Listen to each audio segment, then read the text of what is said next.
local channel, the local news channel. Because mine was Fox Teen. Oh my god.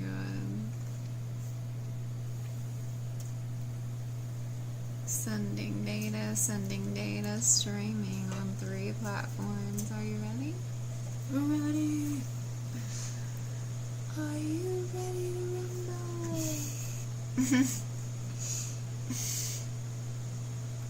To Kayla, to Sin, to Rachel, to all these people.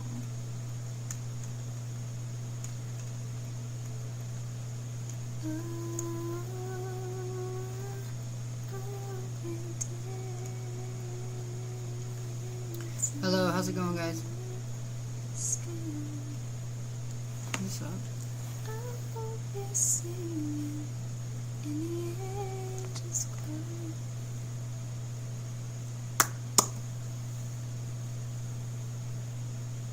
Well, welcome to True Crime Tonight. I'm your host. Hello, guys.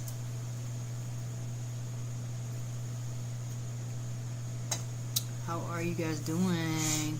Welcome to True Crime and Shenanigans. True crime and shenanigans. Let's go. What is that? What'd you write there? Watch Nancy Grace. Oh, the one that Kayla told us about. Oh. The old couple. Oh. In Vegas. Oh. Carrie. Hello, how are you? I got it. Carrie. Matthew Spencer has been found. You should say Matthew Spencer's remains have been found. Matthew Spencer's remains have been found. Well, yep. What happened? Oh. And from what we understand, it was the area we couldn't get to. It was just south of where we were. We don't know the exact location yet because the police are not releasing all of the information because it's still technically active, but yeah.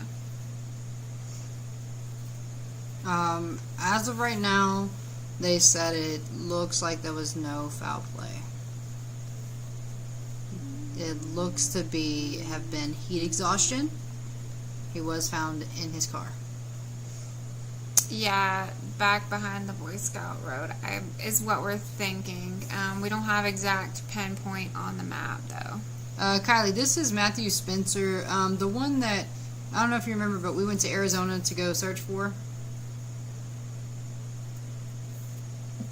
He had been missing on his trip from Vegas to Houston. And he stopped in Arizona in Flagstaff, and his remains have been found. Ooh, thoughts on David? I have Schmurder. plenty. I have so many thoughts. Thank you, Schmurder. I would love to share. A hunter found him. A hunter found him. His car was there. No foul play is suspected. All of his belongings were still there. His wallet, his money, his computer, his phone. What they're saying is that his car, he had car trouble. I don't know what the word I was trying to find. And had heat exhaustion is what they believe. He's not used to that kind of heat. Or a little bit of dehydration. And Hi, Schmurda. heat exhaustion. Schmurda, if this David trial happens on the perfect timing, we might just have to be there together. D4VD David Anthony Burke, what's in your frunk? So, thoughts on... I mean, I think there's going to be a lot of good trials happening in California all around the same time. So, we should be there. Even if we're not all the way out to California yet, like even if we're in Vegas, we'll be like 4 hours Oh yeah, that drive be away. nothing. So we'll definitely be there regardless. So we should Thank you for the plan heart to go me. together. Tracy, thank you. Introducing your gift gallery. But yeah, I am interested to see, because they're saying that they're wanting to go to trial pretty quickly, but I think that they're going to get some kickback, and I don't think it's going to happen exactly as quickly as they want it to. But still, like, I'm thinking Hi, maybe Aubrey. August, September. Happy Monday. Hi. Happy Monday. How are you guys? Yeah, August or September, I'm thinking. I don't think they'll push it into next year for sure, because, I mean, there's already been a lot of time, but I don't think they're going to get it as quickly as they want to either. We'll see. I did some deep diving on all of his social media accounts, and, like, which I already had been. Like, I've been deep diving them all for, like, a year, but I went back to look at some stuff that I already looked at, and, like, the fact that he has so many different social medias with so many different names, with so many different personalities, is very odd. Well, I think that's a red flag. It's definitely a red flag, but, like, it's also very odd. But if you go back to his one where he's talking about, where he reads scripture and he's talking about everything in the scripture, it's almost like he picks every scripture, everything he can find that's going to justify himself to talk about. Like, he's trying to, like, give himself excuses, or, you know, make it make sense. He's trying to basically confess without. Yeah. Yeah. And if now knowing what we know, which we definitely don't know everything yet, and there's a lot of details we don't know, and again, it's just alleged stuff from the prosecutors, but knowing what we know now, it's like, if you go back and listen to that stuff, you're like, I'm sorry, what? Thank you, Cam. What did you Red say? flags and body bags. Let's go. Aw, thanks. Yeah, exactly, Carrie. They don't have Yeah. to wonder anymore, and he can be in peace. I think that we have felt very close to the case and the family, and we so desperately wanted answers for them, for their sake, because we know how hard it's been for them. Yeah. And so to get that phone call for me was, like, kind of hard to even hold myself together. I got very emotional because, yes, you do now have these answers, but now you have this reality that you have to process, that you haven't processed all this time. So you've just been hanging on. So that's really sad. Thanks for the follow. M's. It's really sad to think about how it all played out too. And then with respect for the family, I will not voice my opinions on the police department, but I had a little bit of frustration about the police department too. Well, I think it's like the same, like across the board, mostly. There are some who are like take action pretty quickly, but it's just a lot of times they're like, oh, an adult. They don't want to be found. I just wish that all missing persons cases could be handled the same, with the same sense of urgency, without the bias or the unconscious bias. And I know that's, like, impossible to not have unconscious bias, but I wish that it didn't exist, and I wish that they all got treated the same way. And also the same with when someone comes to a scene, like Ellen Greenberg. Like, when you come to a scene and you're not, like, it's not an obvious sign of a self-unaliving, then don't treat it like a self-unaliving. Like, you have to treat it as, like, a crime scene, period. I think it should be all preserved and treated that way, because if that was the case in Ellen Greenberg's, like, that would have been solved. That would have been solved right then. I think there was so much evidence there, but... Just because someone tells you it's a certain way, yeah, you should still treat every scene with the exact same, like, the same way. You should follow procedures. Yeah, don't just take somebody's... there for a reason, yeah. You can't take their spouse's, like, word for it. Like, oh, yeah, she did this to herself. Like, come on, it's obvious she didn't do it to herself. You know what I mean? Yeah. Curious to know if your psychic was correct. Well, we don't know exactly the scene around... We don't know all the details yet, and I think they're just not releasing them yet. So... there are some things that we don't know, but it sounds like we were pretty much in the right place. I mean, we we definitely knew he was there. We definitely, when we were in that forest, we definitely knew he was somewhere there. We just I couldn't get to cried in him. that forest. Yeah. I literally cried in that forest because I was like, and then whenever we left, we cried because we felt like we were, you know, leaving him and not finishing. But so it was really hard to leave. It was really hard. So true and unfortunate for her and her family. Yeah, it really is. It makes me so sad looking at her parents. It's so sad. They literally have dedicated the rest of their lives to fighting for her. Yeah. The way that they, like, I think they had hope when they thought things were going to turn around, which now there's, like, FBI is looking into it, and it's a different thing, but I think they had a lot of hope, and to have that crushed out from under you is kind of devastating to, like, re-traumatizing. Yeah, for sure. Yeah, Carrie, we felt very strongly. We both felt very strongly that we were, like, right there. Oh, yeah.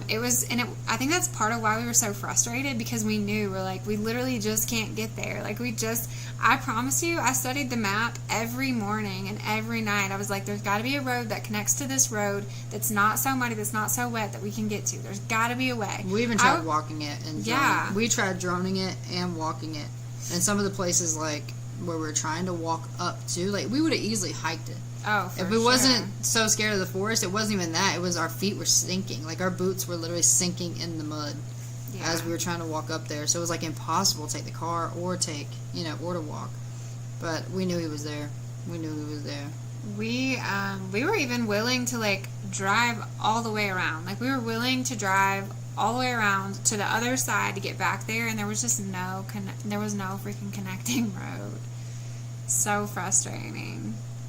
But I think that a lot of people that went out there ran into the same thing, just not being able to get to certain, because it's so remote and so muddy and so, like, but Kara told me that whenever, absolutely, I will take down your offender. Sign me up.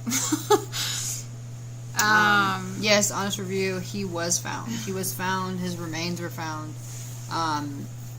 Looks like there were no signs of foul play, as we know. We spoke with his sister. She called her immediately.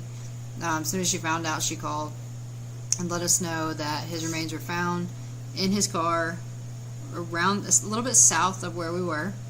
With his car. Yeah, he was found with his car. Yes. So, but yeah, they said it looked like heat exhaustion so far. So it looks like right now no foul play, because most of his belongings were still in his car. Yeah, they said that they don't suspect foul play. Yeah. He had money in his wallet. He had a computer. His car, everything was still there. He just had driven back into that field, just hidden from where we couldn't get. Yeah, it was so muddy. Yes. So Missing in America is doing a food train for the family. Because as you can imagine, they are devastated, and Kara was completely beside herself. That is her twin brother. So they're doing a food train, and I can't share it on here. You're not allowed to, like, share things like that. But on our FB, I will share it on there. There's, like, a little QR code, and you can sign up to send, like, obviously nobody lives there, but it's a really cool, like, meal train thing where you sign up for certain food and then it gets delivered to them. So it's pretty cool. Yes, so he drove back there in his car, quit working, and we knew that. We knew where his last pings were, and we knew that some of his last searches on Google were like, why won't my Hyundai Tucson turn over? So we suspected that his battery had died, just based on what his searches were, and it looks like that's what happened. And it was the beginning of August. It was 115 degrees. It was hot. Yeah, and he wasn't used to that heat, and so it just got the best of him. Or that's what it looks like. They're saying they don't suspect foul play. They suspect heat exhaustion. Especially if he was dehydrated on top of it. It doesn't tell how much water he drank. Like, it was just a lot, and that's freaking hot. And it's Arizona, so... Well, I mean, if you're not used to that weather and that heat and everything, you're not thinking that you need to drink extra water or a lot of water or whatever. Are you a little bit in elevation though? It might be. I think it is a little elevated there. in some of the Parks. Kaibab. I can look it up, but I think it is. Kayla said mom and son. I didn't see Kayla at first. That's I just the saw son. it, and I was like, are you freaking kidding me? That's the son. Are you kidding me right now? This is my son. So sad, but I'm glad family finally got closure. I know that they wanted answers, and I know that they had hope, so it was very heartbreaking. But I'm glad that they know and they have some answers, but it's still like completely devastating. So yeah. Matthew Spencer. Oh yeah, he was in elevation. Is it 7,000? Oh yeah, because the Kaibab, yeah. there's like mountains back in there. Yeah, I said Parks, Arizona, like just that whole area. Oh, that's right, because it was mountain, like on the other side. Yeah, because we were thinking we were going down. Because it was pretty back in there. Yeah. Yes, they did. Bev, they did find Matthew Spencer's remains. Matthew Spencer's remains were found. But yeah, that explains a lot. Yeah. So he was in elevation, and maybe he wasn't used to elevation. Where we were searching in the Kaibab. In the Kaibab forest, the entrance to the Kaibab, if you go in through Parks, Arizona, like the Parks, Beaumont area, we don't know exactly where, but all we know right now is he was found in that area just south, a little bit south of his last ping. And that's about where we were, and there was a few areas we couldn't get to because it was so muddy and washed out. Because he was there beginning of August, literally the first week of August of this past August. He was there, and it was the hottest time of the year. So we found out on Friday morning. Was it Friday morning? Yes, yeah. Friday morning, but we haven't been live since we found out. I did post it like in the billboard and stuff and shared it on FB, but we haven't gotten to talk to you guys since. Yes. Yeah, his car was there, his belongings, his wallet, his money, his computer, like everything was still there. So they're saying they don't suspect any foul play at all. Maybe heat exhaustion. Which, I mean, Kara said, like, the day that he went missing, it was 115 degrees. And I just looked it up. So he was coming from California. Mm-hmm. So he was coming from California. He was used to California, like, elevation, which I don't think is that much, where he was in San Francisco area. And then, so where he was in August in the heat was 7,000 feet.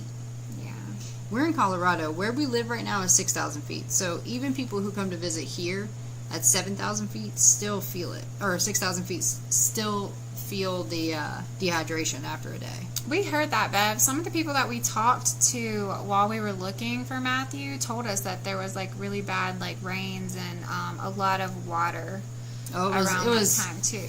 It was bad. Our boots were sinking in the mud. We couldn't even walk up there. I was flying the drone, but... She's saying around August, like when he went missing. Oh. But I remember those people at the gas station saying that there was that it was like a rainy summer or something. Yeah. Like it was rainy, but it was definitely wet and muddy when we were there. Oh yeah, I could see that. Yeah, Arizona was what I remember of Arizona, other than us going to Parks Williams was dry and hot over the summer because July, so Matthew went missing in August, and in July, we were driving through Arizona, going out towards California. Early July, literally probably like a month or a little less than a month before he was. Yeah, we were on a road trip. Yeah. We went on an epic road trip across. We actually were in LA around the time weren't we in LA around the time when something was happening with David? Like he was there. When was Celeste found? September. So maybe it was just like right before. It was it was between because when it happened was apparently April. Yeah, and then he went on tour. Yeah. So yeah, but yeah, we have a lot of mixed feelings about it, but we are happy that the family has answers. What up, Big Country? How are you? Hi, Big Country. Let me pull my other thing up so I can see if anybody requests a box because I put that on there and then I forgot to pull my thing up. I do that a lot. If y'all ever like see on the screen where it says request a box if you have a question, and then you request one and I don't answer you, just tell me in the chat, because I literally just forget to pull this box up. And the way we have it set up, we have OBS running. So there's like one screen over here, and like a bunch of stuff. And if I'm not looking at it, like right now, we are live on Twitch, we're live on TikTok, we're live on YT and FB. And I have all the chats open, so I will not be mad at you if you just tell me, like, excuse me. Carrie, no, Chelsea Grimm hasn't been found yet. This is my first time here. Do you guys talk about crime? Absolutely, we do. We do. We're doing something a little unique tonight, I guess. Well, we've been talking about Matthews. We've been remembering him since he was found. And then we want to do kind of like a social experiment. If anyone has a true crime story, like their own true crime story that affects them, we want them to grab a box and tell us about it. But also we're doing Ask Us Anything, and also we're doing case chats. So we're talking about David and Celeste, and here, hold on. I have so many screens open. There we go. Talking about these cases. Thank you guys for the heart me's. So dope. Single Jen. Is it Jen? Oh, I thought you were saying it's so dope. I was like, okay. I ain't go right here. All right. Lisa, Tracy, Single Jen, Kayla. So dope. Thank you guys. We are on usually Monday, Wednesdays, and Fridays, but lately on Fridays we've been jumping on our other page and doing silly things. But we are on Twitch, we're on FB, YT, Insta, we're literally everywhere. Is it Sherry? Did I say it right? So if anybody has their own true crime story and they want to share, request a box. If you don't get the box, just let me know, because I'm not the best at managing 500 screens at one time. Well, welcome, Sherry. Welcome in, everybody. So grateful all 106 of you are here. Welcome to the fam. Yeah, welcome to the fam, bam. What also, happened? It's me. Why? Oh. Oh God. If you're ever on like a different platform, if you guys are watching on a different platform and I don't respond, just, bump me. Thanks for the follow. So I'm curious what everyone thinks about David and Celeste while we're here, while we're talking about it. Yeah, what do you guys think about David and Celeste? Well, D4VD. I refuse. I'm like, no. I refuse. Actually, you know what you should do? I refuse. You should just ask like a question and be like, drop this emoji if you think it's this, and this emoji if you think it's this. Oh, okay. If you think David did it, do they have red flags? Drop a red flag. If you think D4VD David Anthony Burke did it, if you think he's guilty, drop a red flag in the chat. Literally everyone drops a red flag. This man.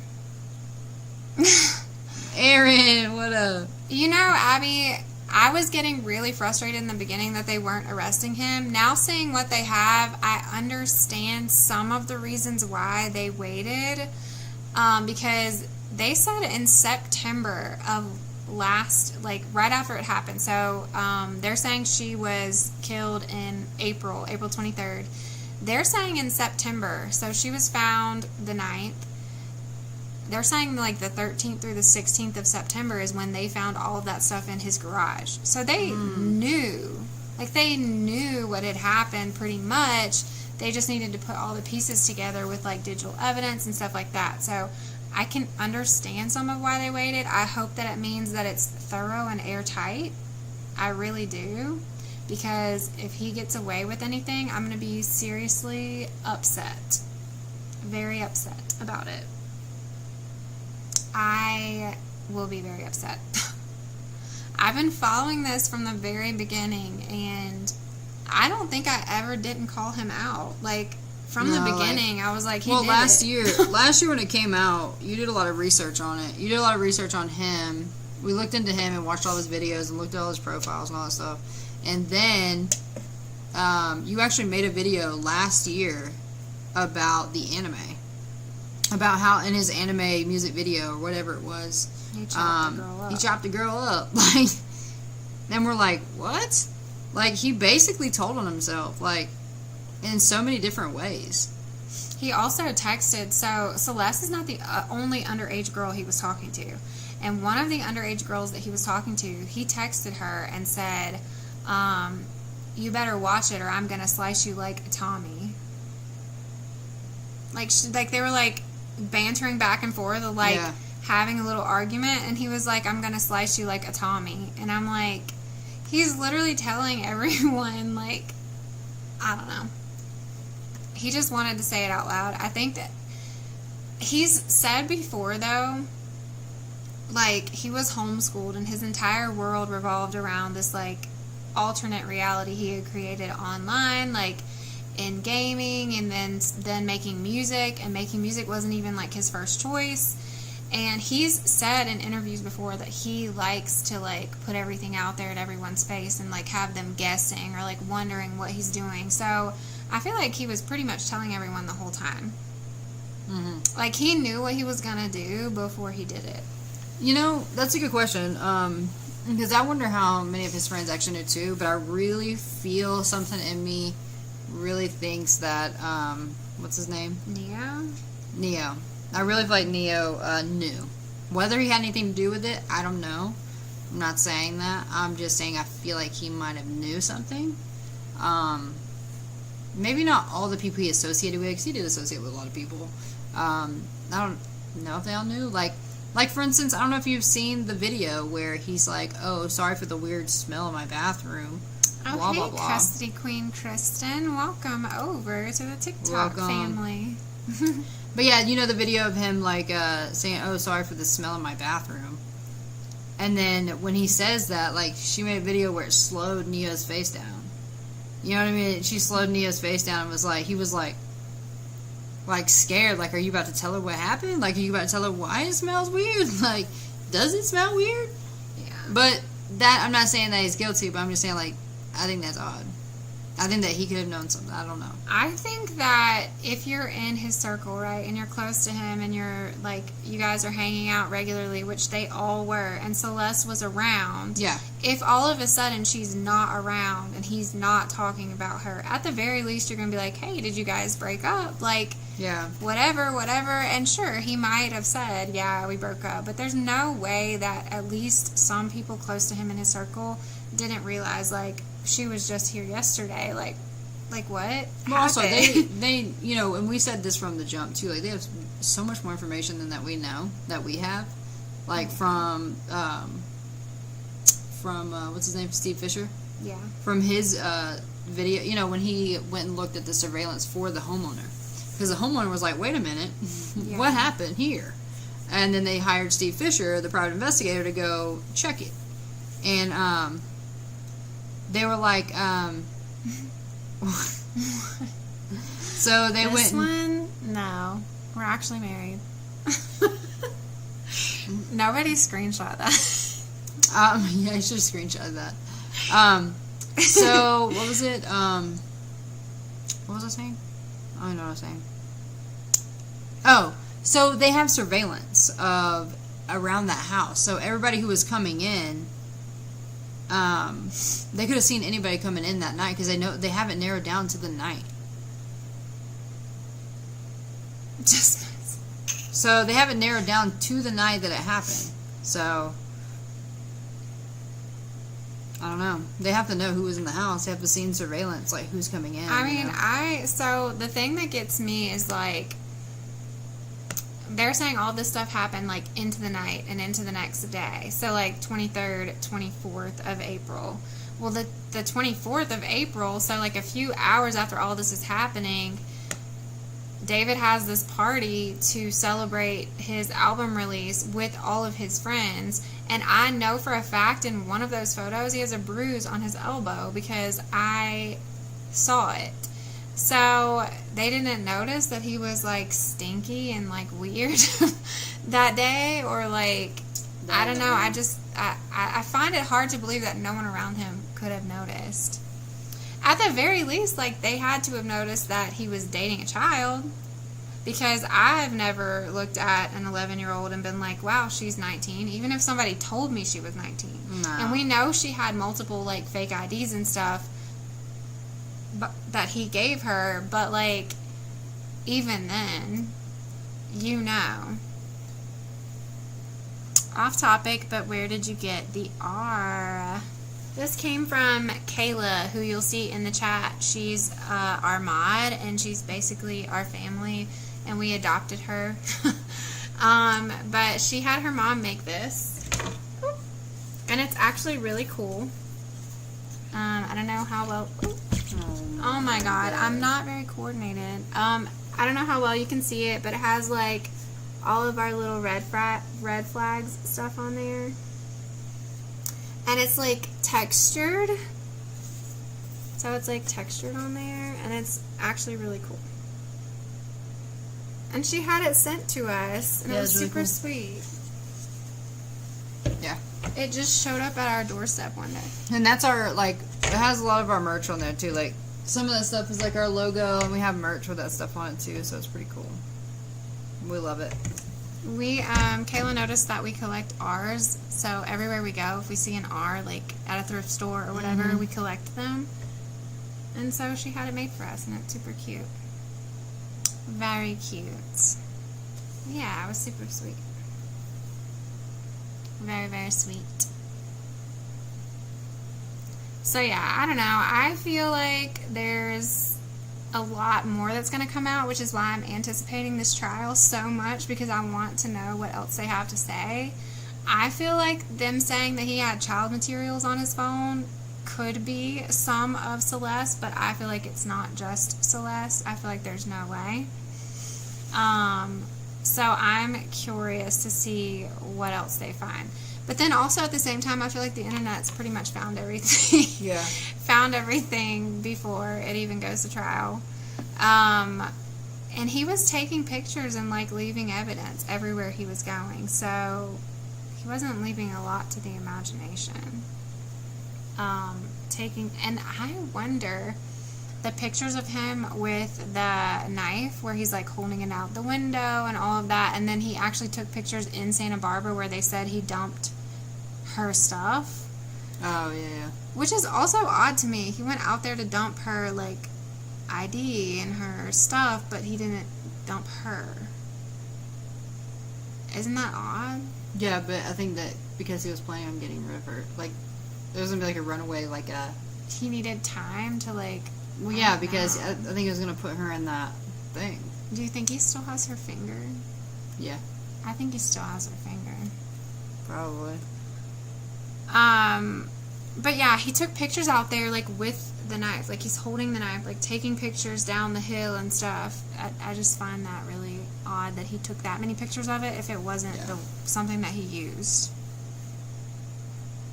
I'm curious to know if he's done it more times.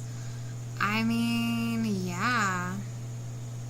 He was hoping they would smash the car with... See, I've thought that before, too. Like, okay, maybe he's hoping they'll, like, just take it and smash it. But I've also tossed around the idea that maybe, just maybe, he had someone that was supposed to help him move it somewhere else, and they got a conscience and then didn't do it because they wanted him to get caught. But honestly, yeah, like, he could have done it more than one time. Because he definitely, I feel like, had a plan, like, knew what he wanted to do before he did it. I think, Carrie, he kept a trophy. Because they've not found her finger. He definitely wants attention. So, I don't know if you guys have been down the rabbit hole as much as I have. I swear I've, like... I don't know, but he has multiple online personalities, like multiple different TikToks, multiple different Instagrams. They all have a different style. Yeah. Would you say? Like a different person. There's like a different person on each one, and it's very strange. He has one where he reads scripture and tells Bible verses.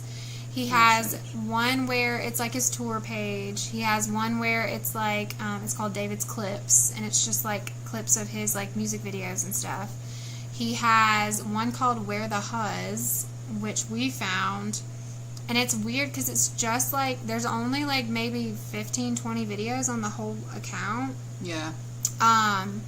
He has random, like, I don't know, there's a lot of different accounts. Like the one little girl here from the res that they couldn't find the arms. Are you talking about Pike? Yeah, Emily. Emily? We were talking about Emily yesterday. We were wanting to talk about her tonight, but we didn't get to pull all of the information. Emily Pike. Oh, also, tomorrow is MMIP Day.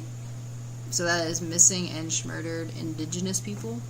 To help bring an awareness for that. So tomorrow, if you do participate, it's just wearing red to support MMIP Day.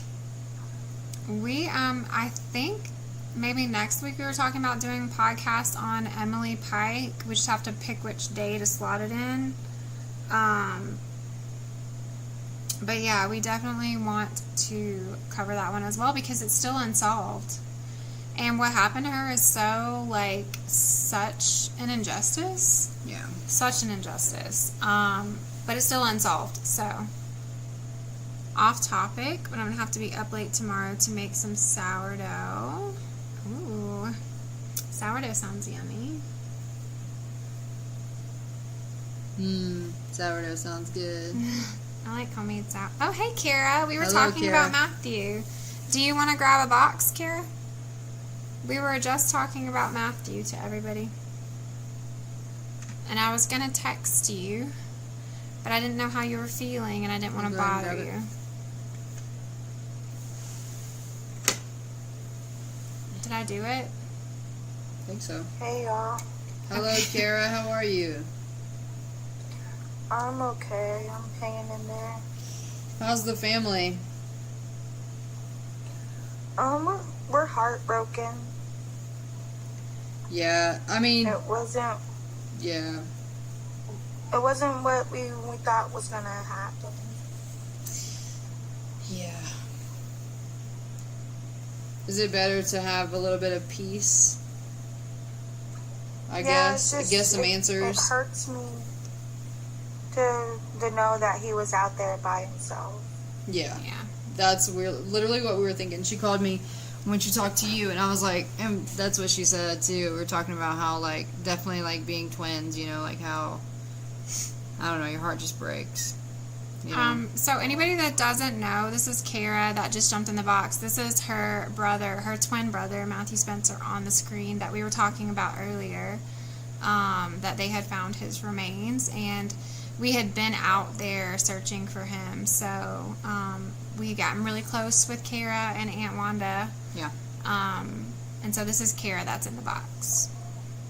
Yeah. We were looking in the right area, but we just didn't go south enough. That's what we were saying. We felt like we were so close, and it was actually very, like, emotional for us because we felt like we were so close. Have they given you any more details about location, or are they still holding that? No, they haven't given us any specifics yet. We just know it was south of where we were looking. Yeah. So south of where we were, I think, is like around where that Boy Scout camp was, and then like back in there was a bunch of like open field, and then like some more closed in fields, and a bunch of trees, but the road was so muddy we just like couldn't get in there. There was no way we could get in there. Even if we walked, like we would have just been stuck. There was no way. Yeah. But I was thinking, my theory is, I was looking at the map, and if you go where the last coordinates on I-40 was, and you go directly south, it goes to Dogtown. Yeah. So I was thinking maybe he was at Dogtown and he left and was gonna go to Shoals, because I did directions to Shoals. Oh my God, and we're there's a all big right hill in between them. And maybe he was down there in that big forest area. So that forest area, Kara, that you're talking about, that's where we found that M, and that's where we found that bottle with the flowers in it, and all of that stuff. It was in between Dogtown and Shoals, like back on the backside. And the reason that we didn't go further is because there was water completely over the road. We couldn't get through. But that area that you're talking about, that's right where we found that stuff. I'm telling you, I genuinely feel like that was him, like leaving a little hint of like, you know what I mean? I swear, like as soon as she opened the door, it was like M right there on the ground, and then we found the bottle. I want to get his phone to see the pictures he was taking. Oh, definitely. Oh, because he liked to take pictures. He had a lot of cute little pictures on his Facebook page. Yeah, when I was going through his Google, I saw that he was opening his camera a lot. Yeah. So I want to go see what kind of pictures he was taking. I bet he had some really pretty pictures back in there too. I guess that's nice to know though, that you do get to get his phone eventually and see, you know, what pictures he was taking. Everything was there: his car, his book bag, his phone, everything. Yeah, I mean, honestly, that makes me feel a lot better, because I don't know, it's creepy. Nobody in the woods. stole anything. Nobody did anything to him. That makes right me feel a lot better. Yeah. We were looking it up too, Kara, and that's like 7,000 feet elevation right there, which if you're not used to the heat and then you're in elevation, you're already going to be extra dehydrated by just being in elevation. And if he wasn't used to that, you know, not knowing that he needed to drink extra water, I know when we first moved here to elevation. Much water he had with him. Yeah. Yeah. Yeah, because we still have to drink buckets of water all day, and we're only at 6,000 feet, and we, never adjusted. and no, when it's hot like that, though, and the sun you're so close to the sun, it's rough. It was 115 degrees out there. Jesus. Yeah, it's brutal. Yeah, but it makes me feel better that, you know, you guys have answers. We're going to be doing a candlelight visual tomorrow on Mind of Monsters. Okay, cool. We'll have to jump over there because we won't be live tomorrow, so we'll have to jump over there. Send it to us whenever. It's 7 o'clock Eastern Standard Time. Okay. And then I was telling everybody in the chat about the meal train. I'm going to share that QR code on FB because I don't think I can share it on here, without getting in trouble.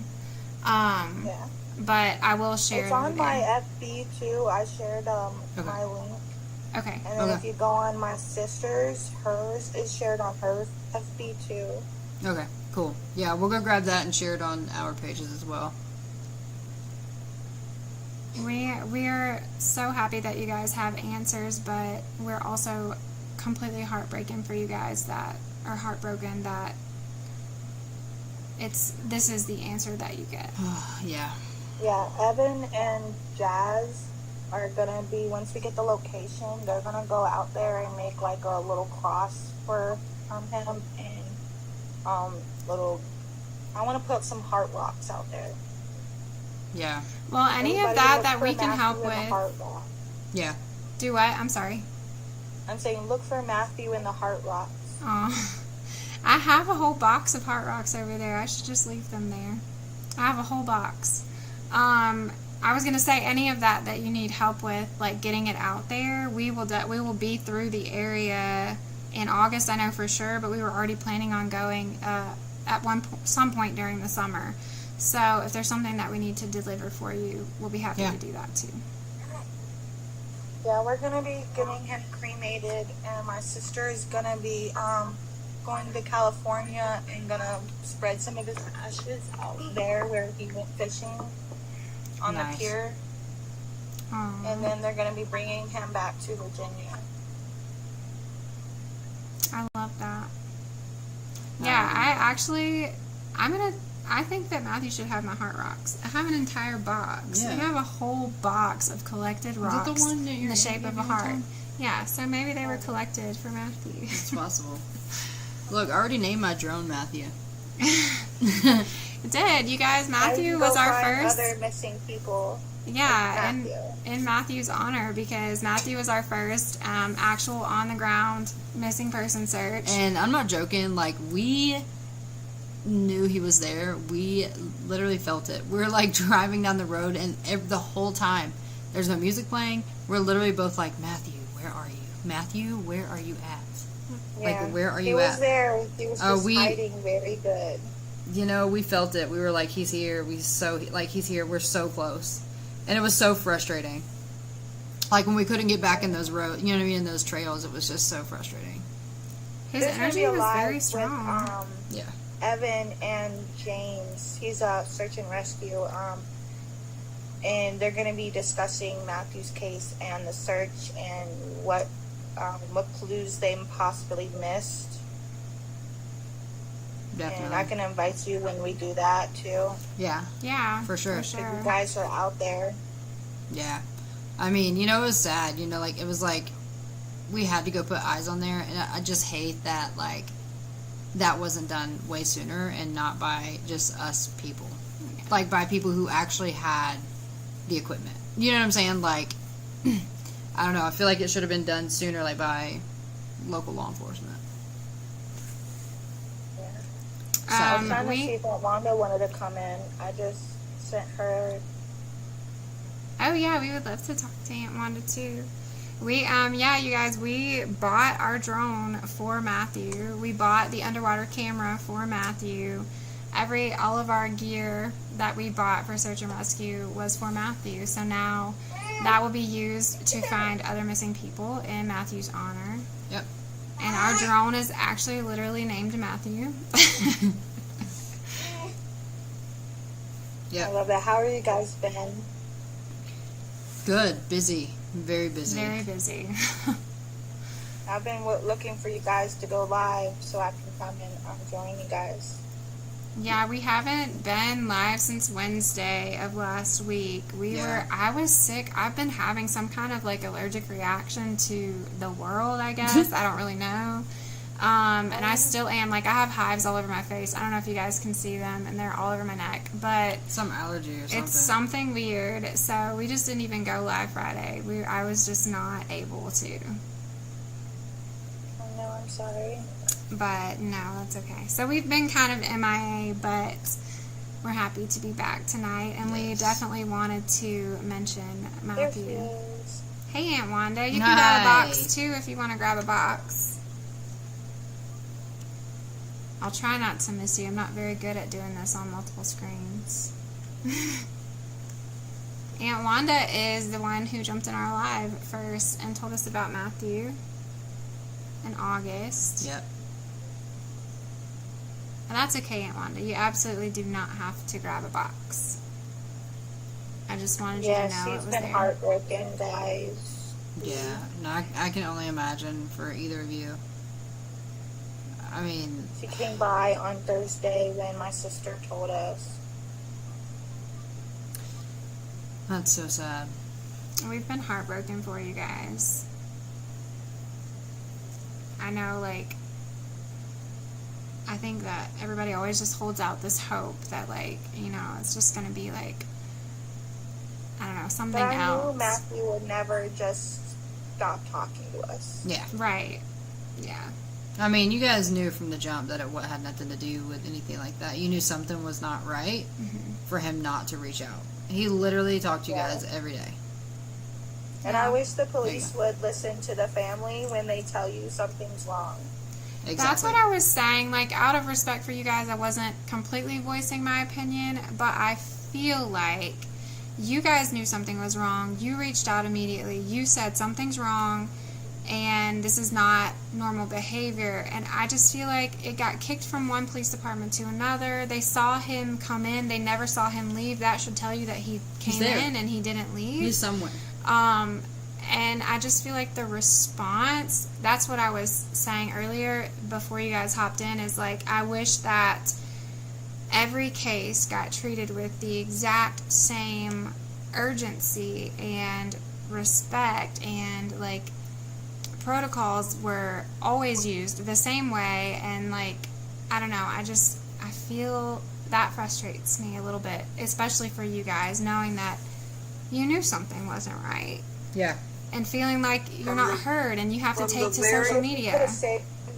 From the very first day, we tried to tell them, and they wouldn't listen. This is not like him. Yeah.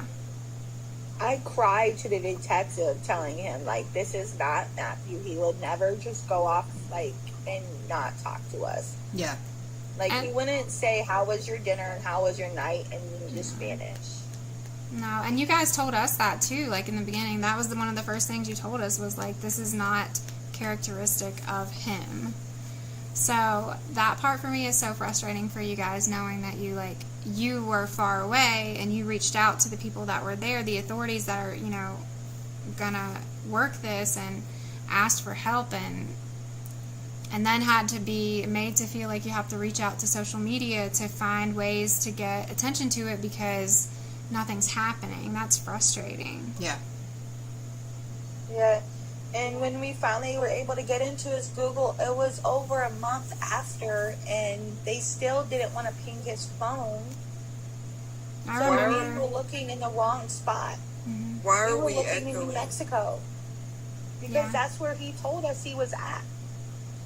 If we would have known to look in Arizona to begin with, maybe it would have been different because the weather was different out back then. Yeah, that's exactly what I said, Kira. And I didn't want to, say it with, an overstep. That's why I was kind of, holding back. I'm an investigator, and you guys know, you knew that. I'm not, a real investigator, but I was for Matthew. Yeah. No, when I called Chloe, after you called me and told me, I called Chloe, and that was one of the first things I said was, I am so frustrated that the police didn't go. Quit falling for nonsense? What? Oh, that's a bot. Kayla, balk that, please. Somebody said, quit falling for nonsense, guys. These bots like to come over for random things and just say rage random bait. Stuff. Yeah, I don't know. It's usually about us, though, so. These are my blue light glasses because my eyes are hurting. No, I don't really have glasses. But yeah, that is very frustrating because I feel like as soon as you guys let them know, they could have easily, park rangers or who the hell ever that had trucks, could have, if he got back there, if he got in those trails in a Tucson, they can go back there with their cop trucks or whatever they have, their SUVs. They could easily drive back in those trails when you guys let them know because everything was dry. It would have been a fresh trail, fresh look. And they could have pinged his phone when we first told them. They wouldn't ping his phone. I remember you saying they wouldn't, the judge wouldn't even approve for them to access his bank account to see if he had any, activity. How is that helpful to a family that's trying to find their missing loved one? I'm sorry, but if my last ping is in that forest, then you're in that forest. I'm in that forest. Even if I'm not, you should still come look for me because it's odd behavior. And you never saw me leave. Oh, we sent deputies out. We sent all these officers out. But yet, a hunter found him. Yeah, clearly not because he's in a Tucson. And we contacted all the Tucson. It's gonna stand out. And we contacted all the search and rescue in the area, and they wouldn't do anything without law enforcement. Okay. Because law enforcement. And they wouldn't give it to them. Yeah, they were holding it close to their chest for some reason, but it doesn't make sense for them not to allow people to help.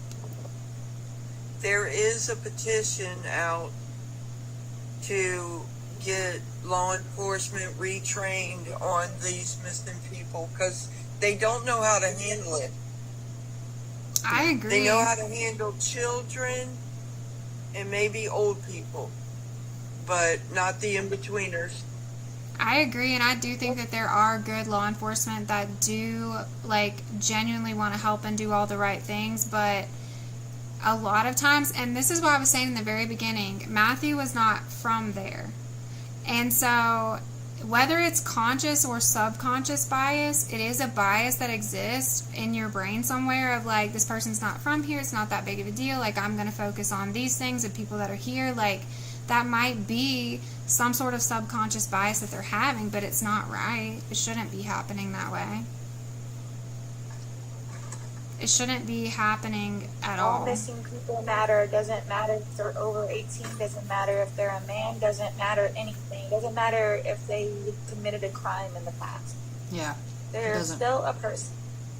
Yep. Red, yellow, black, white, blue, purple, 5, 12, 16. But the fact that, like, the car went in and the car never left. You know the car never left. So clearly something's wrong. Or maybe the person's out there with no cell phone service and is lost. You should go out there. Yeah. Well, I mean, you remember, What about Kara. Chelsea Graham? Yeah. Exactly. Where's she at? Where's she? They got her car and that was it. Somewhere. In that Is forest. she just out there somewhere. just like Matthew was? You remember, Kara, in the beginning, we said we were going to Cloudcroft because that's where he said he was. But as soon as we got access to his phone pings, like his actual data, we were like, no, he has to be in that forest. And so that's why we went there. But, like, why is law enforcement... The kebab forest? Yes, the Kaibab. And I understand, like, the Kaibab's huge. Like, it's a huge forest. Like, it's very remote. It is very huge. Yeah. And there is a lot of dirt roads out there. Yeah. There's parks and wildlife. But there should be, like, if they're going to be, I don't know, in an area like that where there is a forest like that, there should be protocols and procedure in place where they have the resources and they're trained to search it if someone goes in and doesn't come out. In a timely manner. In a timely manner. I mean, the moment that you say something's not right. Especially when you know that the heat was already 115 that day. Or the days leading up to when you guys talked to them. Like, come on. He's in the freaking forest. Like, that's his last ping. Go look for someone out there. Like, they're by themselves. They don't have anybody to advocate for them that's in the woods with them. You know, so like, I don't know.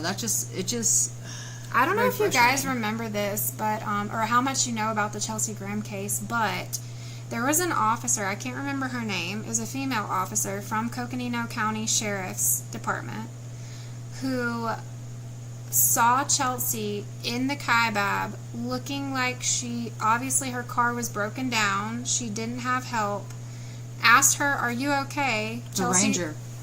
It was a ranger. The ranger. Chelsea says, yeah, sure, I'm fine. Leaves her there. Doesn't file a report. Doesn't fill out any paper. Tire. Yes, like her car And won't leaves. even move. Leaves her there and doesn't fill out a report. So, like, how many times has that happened? I wonder how they feel now. Yeah. I would feel so bad. Yeah. Look, Sherry said, ladies, if I ever have another Arizona. I got a lifted Jeep into her. Oh, okay. All right, we know what to do now. But yeah, like, I hope they feel bad. For you guys, like, I hope they feel bad, and I hope that it changes the way that they do things in the future. Isn't it a safety thing, though, for a ranger, like, to report, even if you, like, pull over and you're like, hey, you know, like, obviously, you have 2 tires that are flat, two that are flat. Do you want me to, you know, take you somewhere? Or do you need help? Blah, blah, blah. I feel like it's a safety concern to, like, call a record. Or, you know what I mean? They absolutely are supposed to yeah, log because she's on the road. She's on the trail or on the dirt road. That's a safety hazard. So you would think that they would make sure that someone comes to get you. Even if they decline help, like, they're still supposed to log it. Like, write a report of, like, hey, I was on this road and I saw this person at this time. This lady didn't even do that. That's insane. She didn't even fill out a report. Well, you know, and when you say, like, the Kaibab, when you say that to people and you're like, oh, yeah, he was in the Kaibab forest or whatever, like, people think that it's, like, some national forest, like some well-kept forest, and it's not. It's not like an attraction place. It's not like they have all these glamorous signs and these public restrooms. Like, it's not like that. This is very, like, desolate. The signs that we saw were, like, rotted wood. if that makes sense. You could get lost out there. You get lost. There's no yeah. sign saying this way, this way. No, it's very. People have said that GPS will take you down some of those dirt roads. It Sure quits will. working too. Like ours, we lost GPS service. We lost everything. Yeah. We had no service. I wonder what state of mind Matthew was in when I was talking to him. Like, where was he? Well, you know, He said he was driving. that's interesting that you say that, Kara, because there's something called, well, you guys probably know, like altitude sickness, or like if you're not used to being in elevation and you are in elevation, especially if you're not drinking enough water, you'll And the start heat like that. you'll start to get a little delirious. So the fact that he was telling you that he was in Cloudcroft or whatever could have been a state of driving. yeah, it could have been a state of like altitude getting to him or dehydration. He's not like even thinking straight. Oh, yeah. Could have been. Potentially, you know. Because it showed him not even leaving that part of Arizona, the 5th, 6th, and 7th. Yeah. Yeah. That's what we saw. We saw all of his pings in that area. And like searches for water and things like that, which is why we ultimately chose to go there, because we were like, he has to be out there somewhere. We knew that in our gut, you know.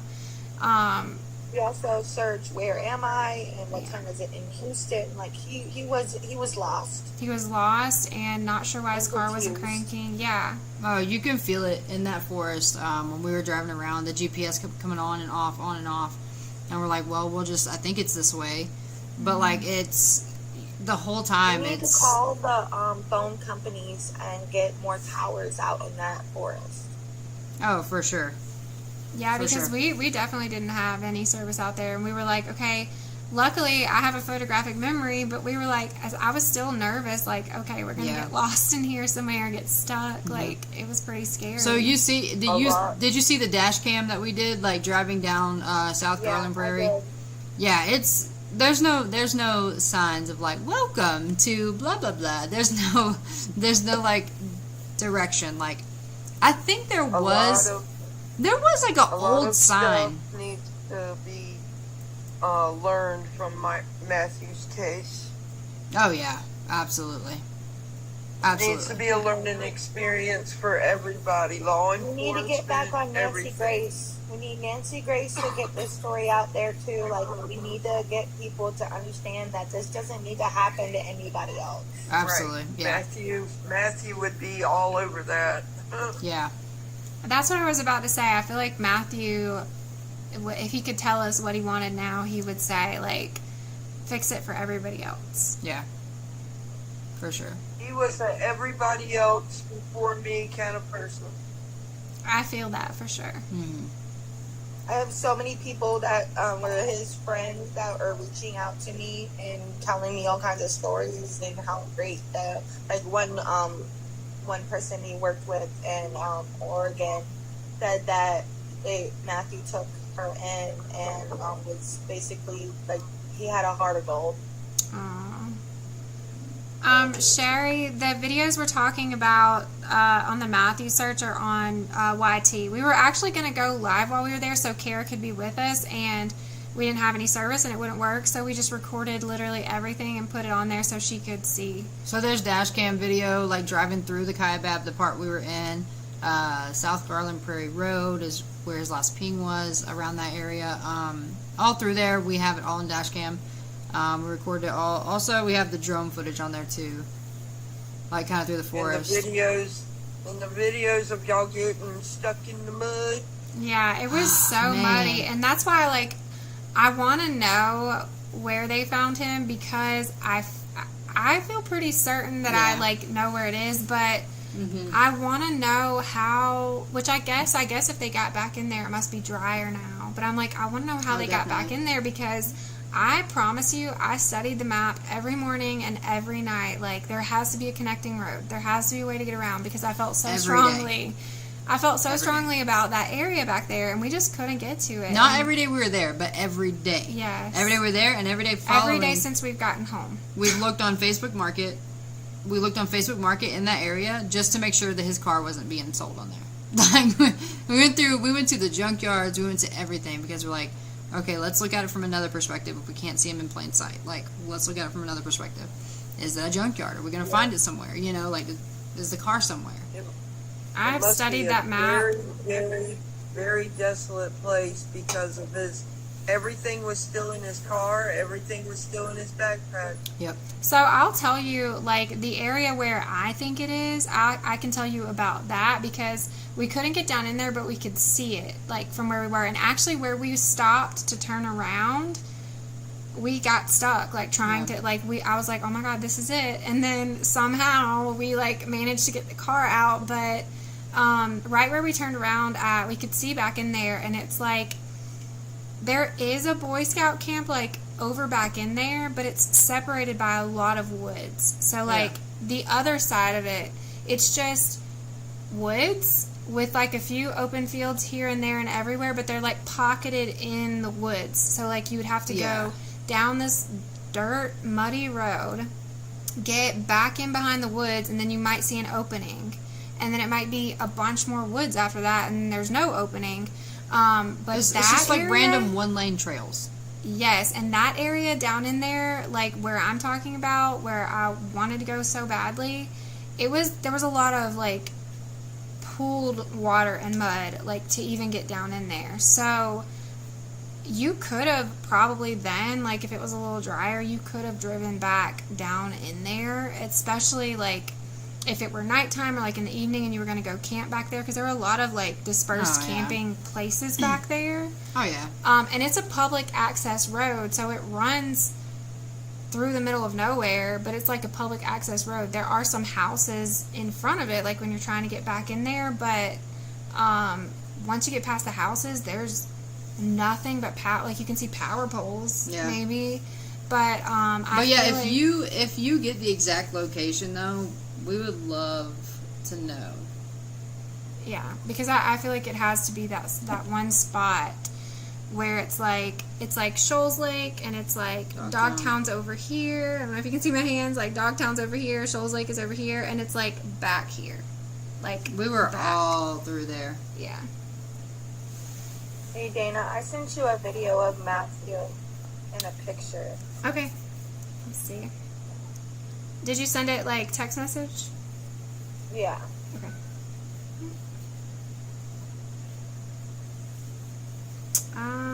I don't think I got it yet, but my phone is kind of janky.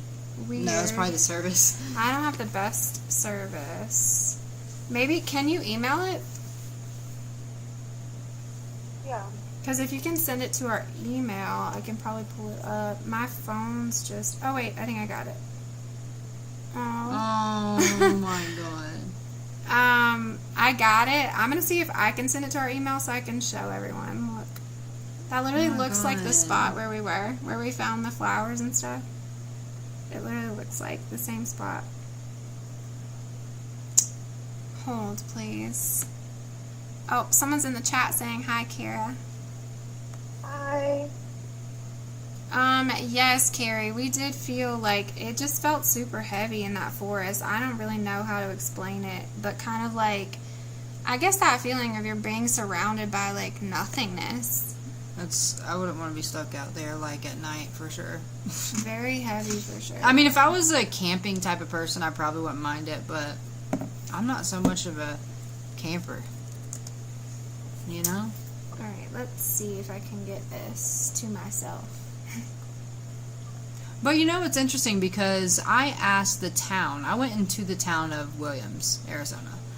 And on Old Route 66, I went into this little shop, and they're mostly local people who've lived there forever, generations.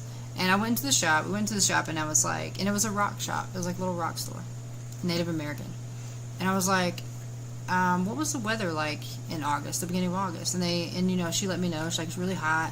It was really dry. A lot of the lakes were probably dried up, you know, like they weren't that deep. I was like, okay. And I was like, and I let her know what we were there for, and I showed her the photos and everything, and she's like, doesn't ring a bell. And she's like, you know, but it seems like if he was back there somewhere, they would have, some of the hunters would have found him. And I was like, interesting. So there was because hunting season happened in the wintertime, or a certain type of hunting season. So I'm interested to see what hunting season just happened. Because it was the hunter that found him. So it might be a different season, a different, a different type of hunting. Different type of hunting season. Like for a different animal. It just happened recently, like the hunter that found him.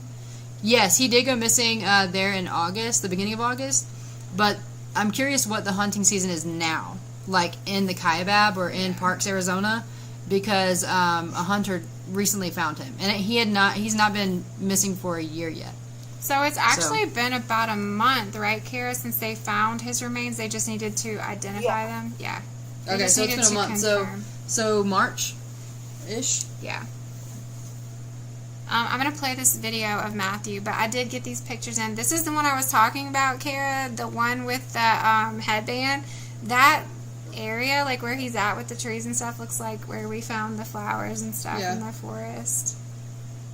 But I'm going to play this That was when him and Rocky went camping. Aw. That's cute. Yeah, Rocky sent it to me today.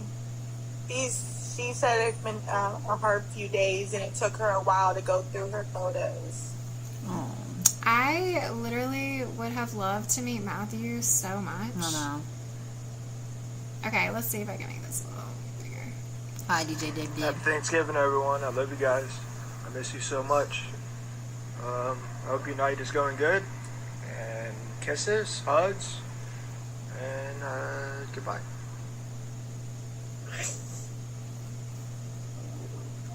He's literally so sweet, and I know that. Sorry. Yep.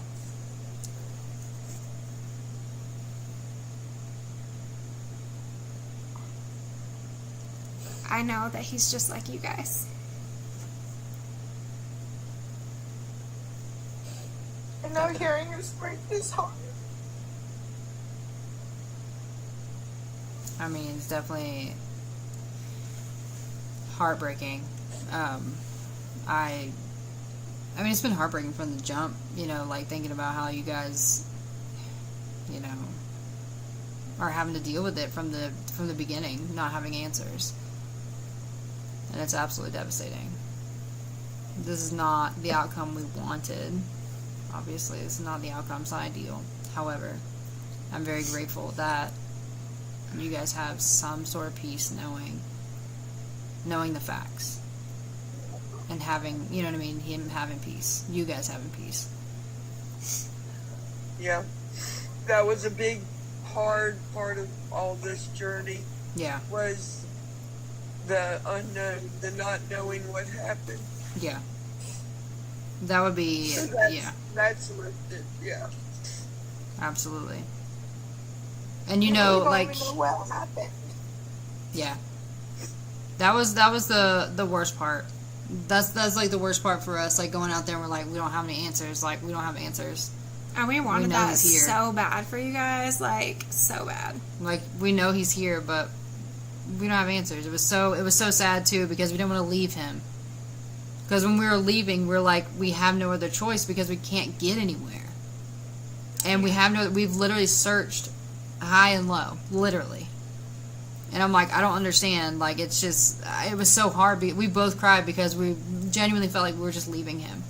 We did. We cried leaving. Because we literally were talking to him as we're driving through the Kaibab. We're like, Matthew, where are you? Just let us know where you are. We're coming. We're coming. Yeah, we were like, your family is looking for you. Your family wants, to know where you're at. Like, He's your family too. Yeah.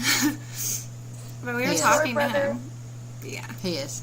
For sure. Look at him. He's so cute. Yep. He literally He would be so proud of y'all. Aw. Look at him. He's so cute. He is our family. He's so sweet. It was He used to amazing. go to Pride events all the time. I know. We, from the very get-go, when you guys, when we saw pictures of him and you guys told us about him, we were like, he, is our people. He Oh, yeah. is totally our people.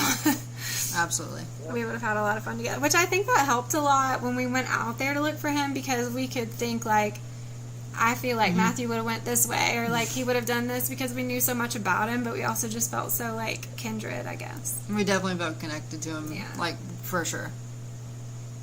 For sure. I hate that he was alone out there. Yeah.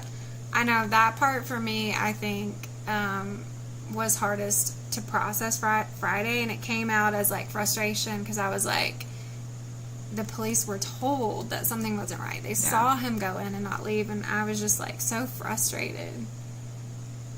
Yeah, we were pretty. Oh yeah. my! I was livid. I had to call Mom. I was like, I'm so mad right now. Because you don't know, right? Like, you don't know that there would have been a different outcome had they found him immediately or within a week or whatever. You know, like, you don't know that there would have been a different outcome. But you wouldn't have had all of this time of not knowing. You know, all of this time that's passed where you've had to be just, like, in limbo. That part wouldn't have happened. So... And, you know, you just never know. So I think that it should be a lesson for everyone that was involved with his case, everyone that touched his paperwork, everyone that knew his name. Like, it should be a lesson for everyone. Well, you know, honestly, that's probably like, maybe that's what Matthew did. Maybe he knew. Maybe he knew, like, it wasn't ready for him to be found. Because he knows what needs to change. You know what I mean? He was here to make a difference, period. He was not your average person. I'm glad I was on this planet at the same time he was. Absolutely. I'm grateful for that. I mean, absolutely. I'm sure he is so grateful for you. He's half of me. Yeah. And Kara said in the very beginning that her legs were hurting. That means he was trying to walk, trying to get somewhere. Yep. Trying to get to The safety. connection's real. And, I mean, dehydration also, like, being in altitude, like, that will make your legs hurt. I know, like, when we first moved here, I'm not kidding, the altitude is real, and it will get you, and it hurts so bad, like, in your legs and in your joints, like, I don't know, it'll get like, you. my legs were so sore. Yeah, a lot of, like, dehydration, especially in that heat like that, that's where you feel, like, muscle fatigue. Yeah. Really heavy muscle fatigue. You can feel that already.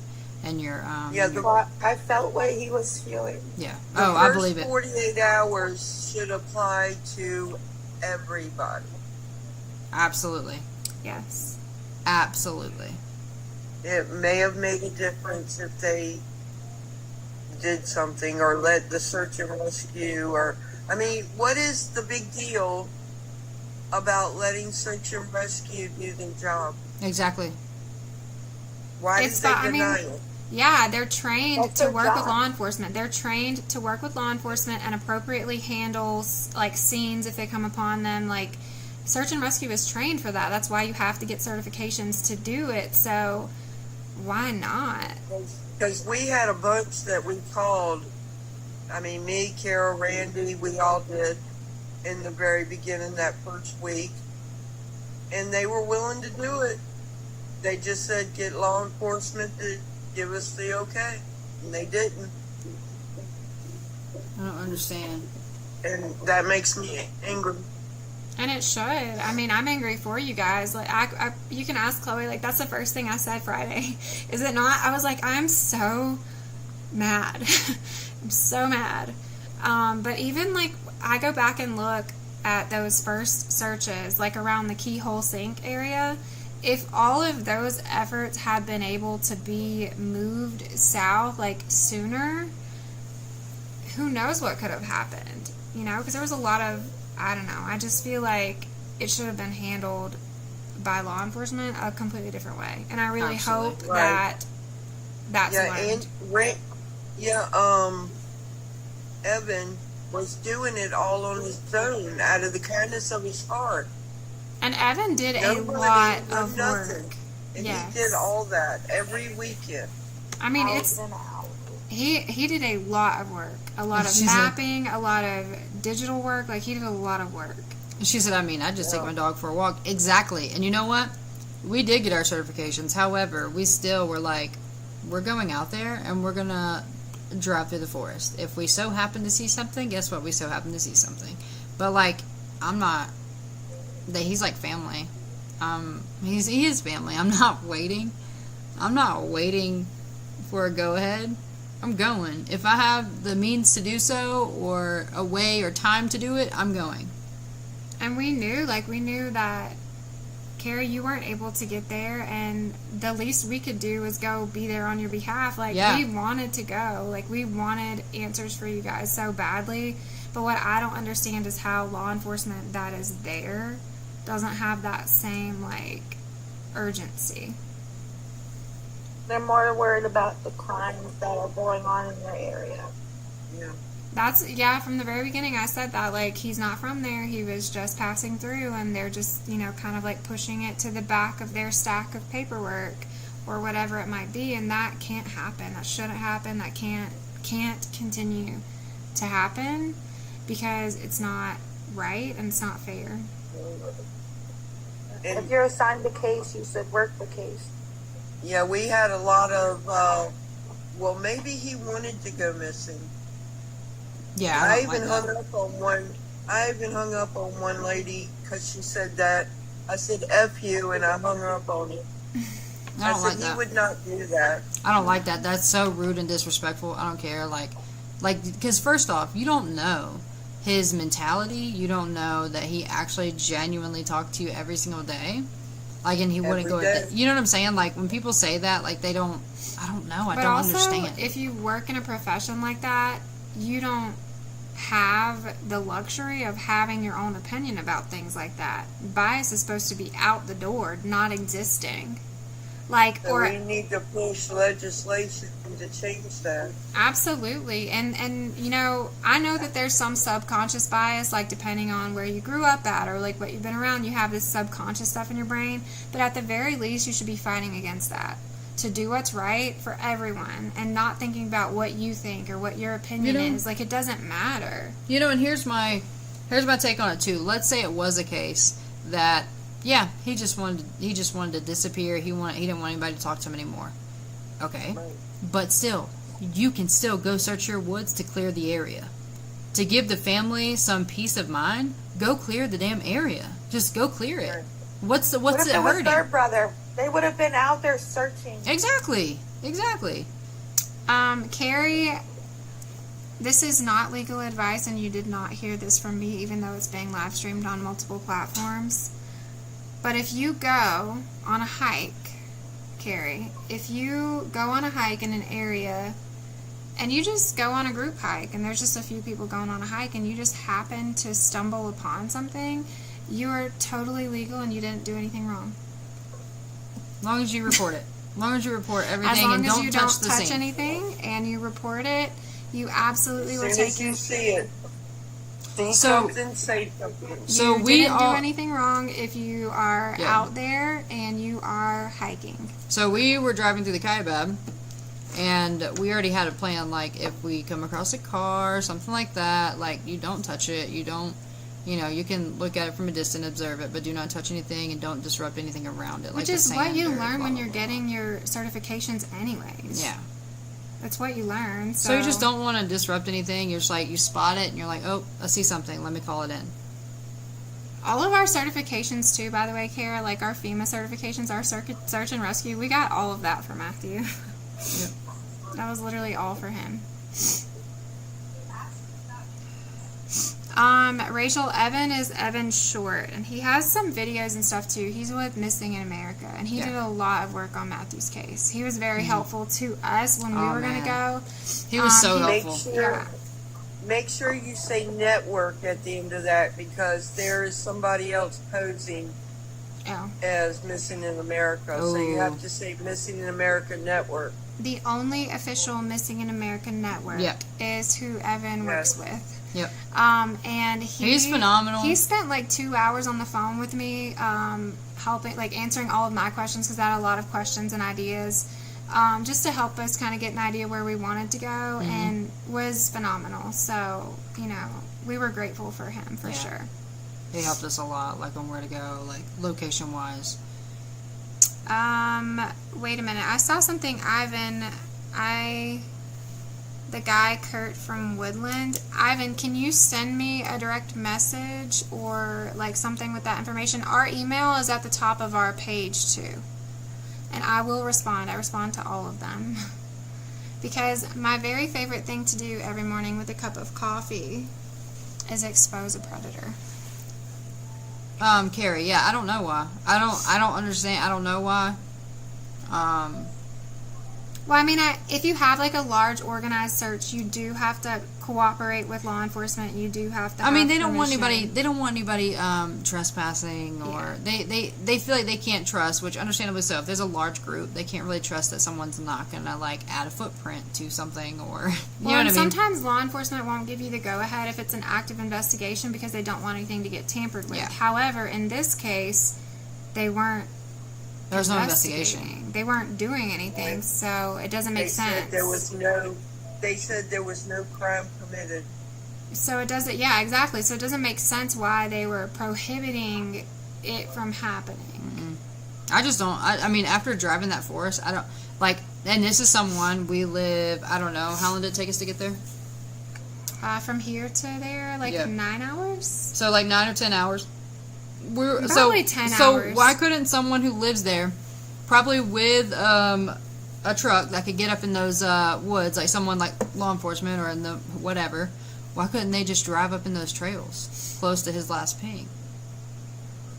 Well, I know Evan did a lot of that. Like, there was a lot that we were able to, like, kind of rule out or go around because Evan had already droned it and, like, gotten up in there. But even he had trouble getting in some of those trails, which is what we talked about. You know, like, some of it's just not accessible. Thank you about Logan Thomas. He was my teacher. Let me tell you something really quickly, just a little sidebar. For Mafia, is that what that says? I can't see. Yeah. I'm blind and I don't have my glasses. I am a survivor, and I'm a credentialed victims advocate because I am a survivor.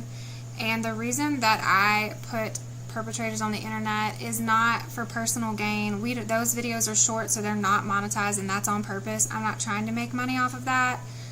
I want shame to be on the perpetrator and not the victim. Period. End of story. It should have happened a long time ago. If I can wake up every morning and drink my coffee and expose someone for doing something that they did, and I can just be like, hey, this is what they did, sign me up. So you're very welcome, and if you need any help with literally anything, send me a message. Matter of fact, maybe we should make some merch that says something like that. What? Drink my coffee and call out a perp. I love that. Every morning, this is me, okay? Like, I have my coffee, and I'm like, I'm finding my perpetrator, and she's like, all right, do you know, you got it? I'm like, yep. And then every night. Law and Order SVU every single day. It's crazy. I wanted to be an SVU detective. I wanted to help special victims, and because of I was sexually assaulted at a therapist's office when I was a kid.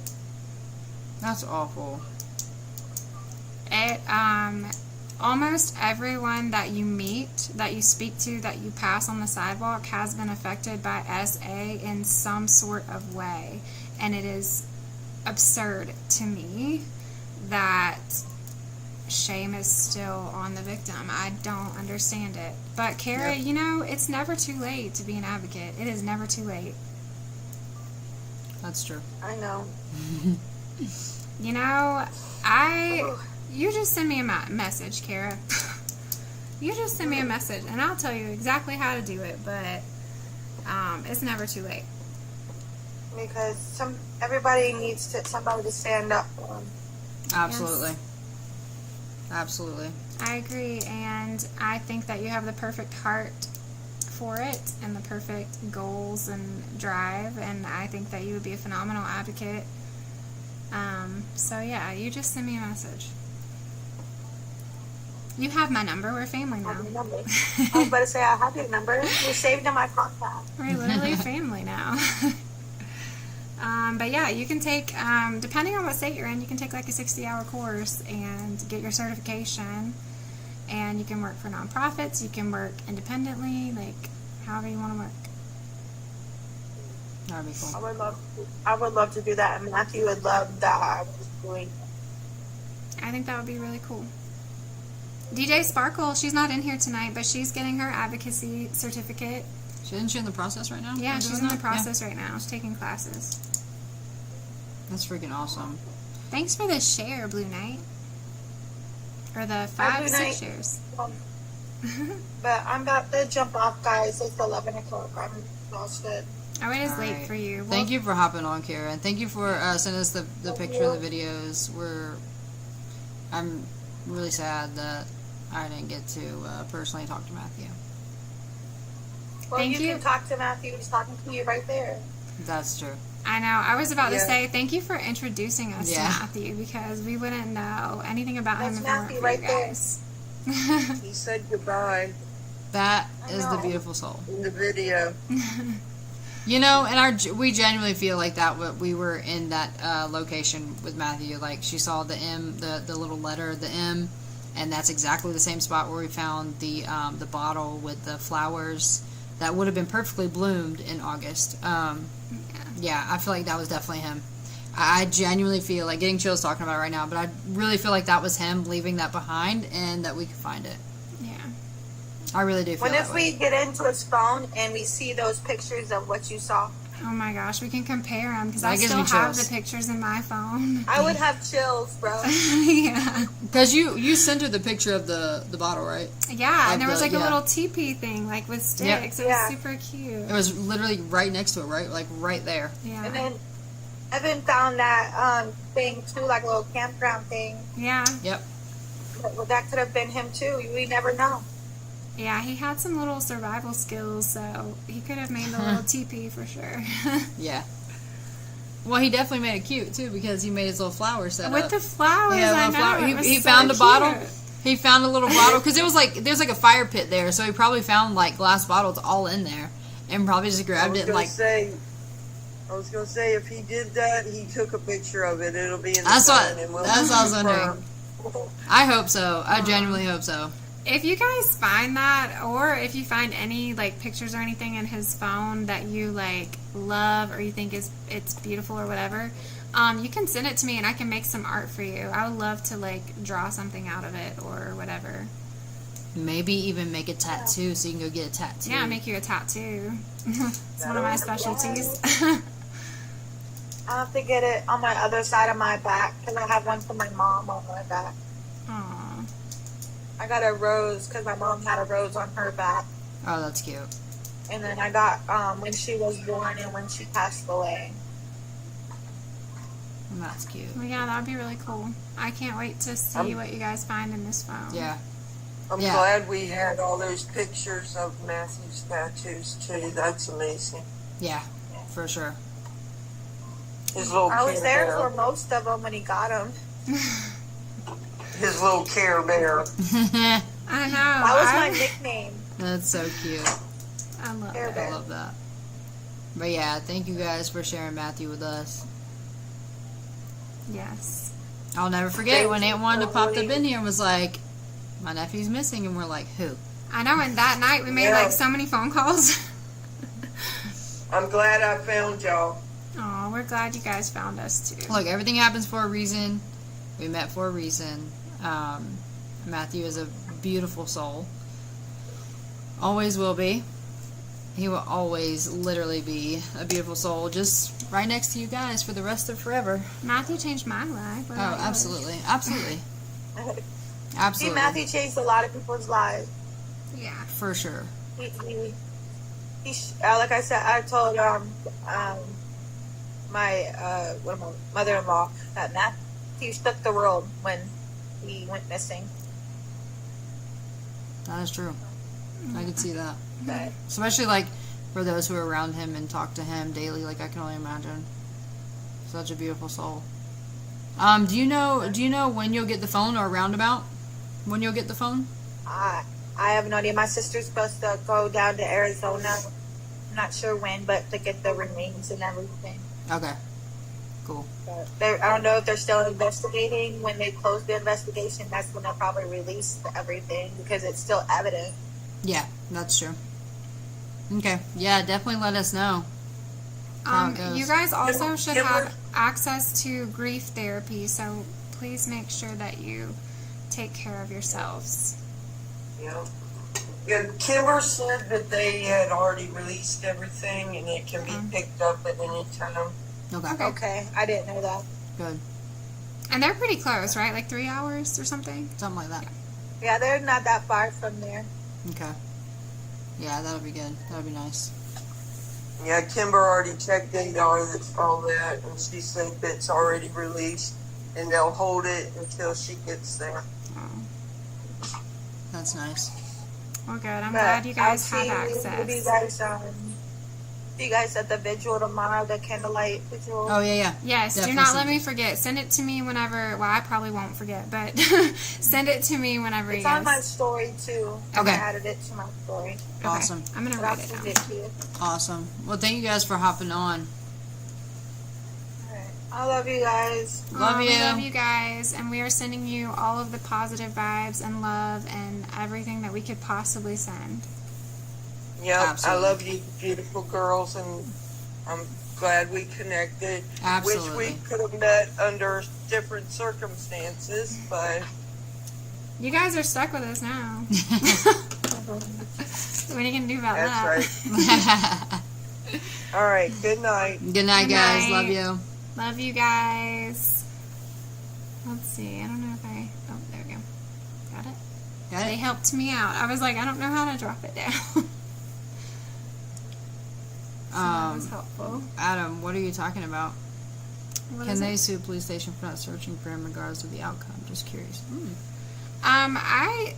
I feel like there are some things that can be done, but I mean, ultimately, that'll be their decision how they feel about moving forward. But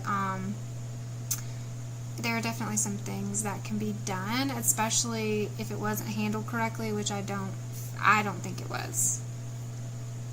So, Adam, which usual suspect? Dance instructor? Oh. That's a perpetrator video. Oh, okay. I have a photographic memory, so I can never. Do you want to show Murray? Oh, yes. So, there. Hey, Cheryl. Hi, Cheryl. Yes, we were just talking about Matthew. She was saying there's going to be a candlelight vigil tomorrow on Mom's Live, so we'll probably jump in over there if you guys want to join. And there is a meal train for the family. Missing in America Network is doing that, so I can share that on FB, but I'm not allowed to share the link, I don't think, on here. Yeah, Sherry, that's what was very upsetting was the fact that how hot it was in Arizona, and he's by himself. So, and most people don't have service out there in certain spots. So yeah, you should have went out there and looked for him. Yes, thank you, Blue Knight. It's Mind of Monsters live tomorrow, and I think it was 7, right? Or 7:30. It's either 7 or 7:30. Eastern time. Eastern time. But what I'll do is whenever we get off here, I'll look at Kara's story and get the details, and I can send them to our group chats, and I can put them on our billboard and on our story. Hello, Pappy. How's it going? Hey, Pappy. Good to see you. Good to see you. But yeah, so we'll jump in that tomorrow. But I'll post the details on that one. And then we did have one other case that we wanted to kind of look at tonight, if you guys want. Chilling like a villain. Another missing persons case that is new. That I'll pull up. It might help the police to not put things on the back burner. Yeah, I mean, I feel that, Debbie. I feel like if they are held responsible for not doing what they should, then hopefully that can change things in the future. And I feel like that's what Matthew would want, is for things to change. Oh, no. Cheryl, I didn't hear that. Can you His send... whole truck is missing? What? Cheryl, can you send us a message on that? Yeah, we can look into that. They have GPSs and everything in those trucks nowadays. Those are newer computers and stuff. ABB, talking about Matthew Spencer? The one that's on the screen? Yes. Yes, his remains were found.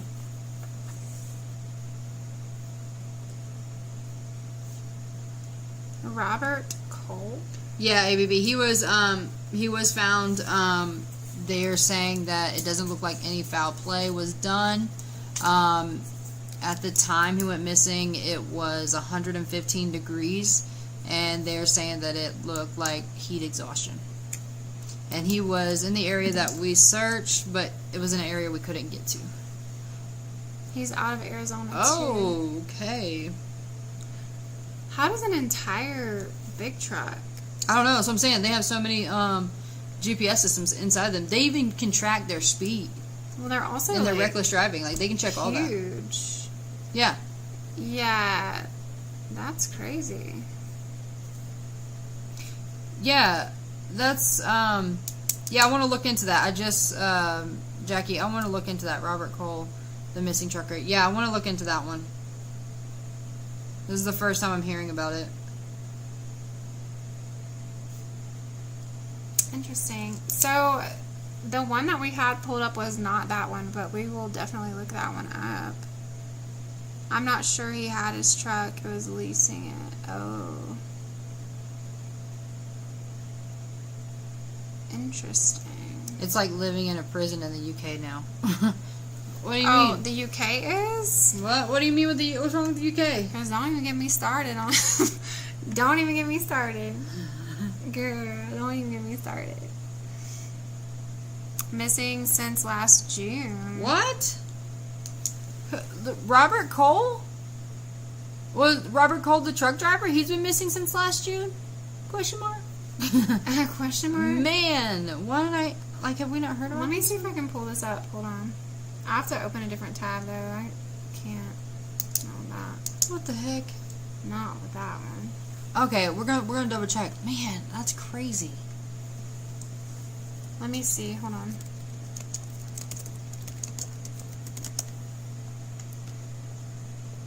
Mother doesn't have any truck information. My face is red.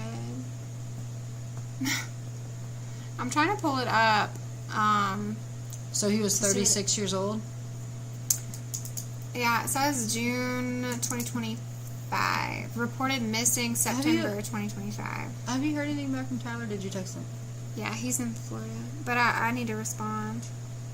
So he's not driving anymore? Mm-mm. Well, you should ask him, because that was when he was driving, I think. Oh, yeah. He drove through Arizona a lot. Yeah, he may know something about it. So this says that his mother spoke with him around July 13th, 2025.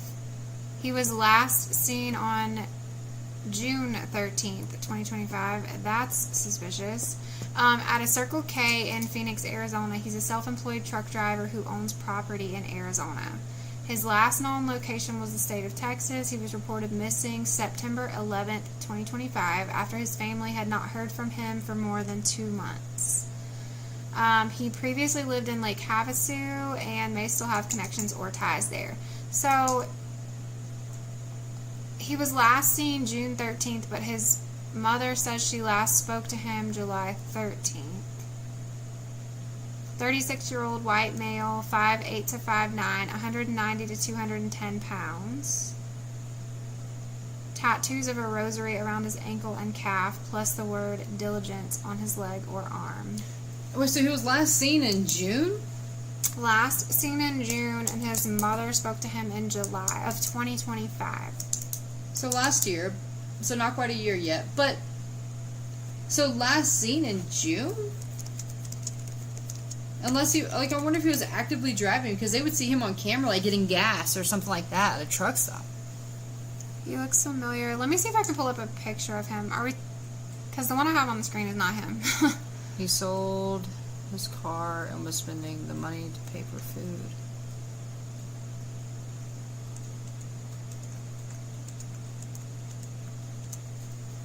Oh, Sarah, no, I haven't heard of that one. I'll write it down, though. What is it, Robert? Oh, sorry. Sorry. Let me just do... Oh, my God. Let me just type I it. need my own post-it notes. I'm running out of room over here. Here, take this whole pad. Thank you. You're welcome. I'm writing down the one that Sarah just sent in. You are welcome. DJ Debbie Deb. Look, it's chaos over here, okay?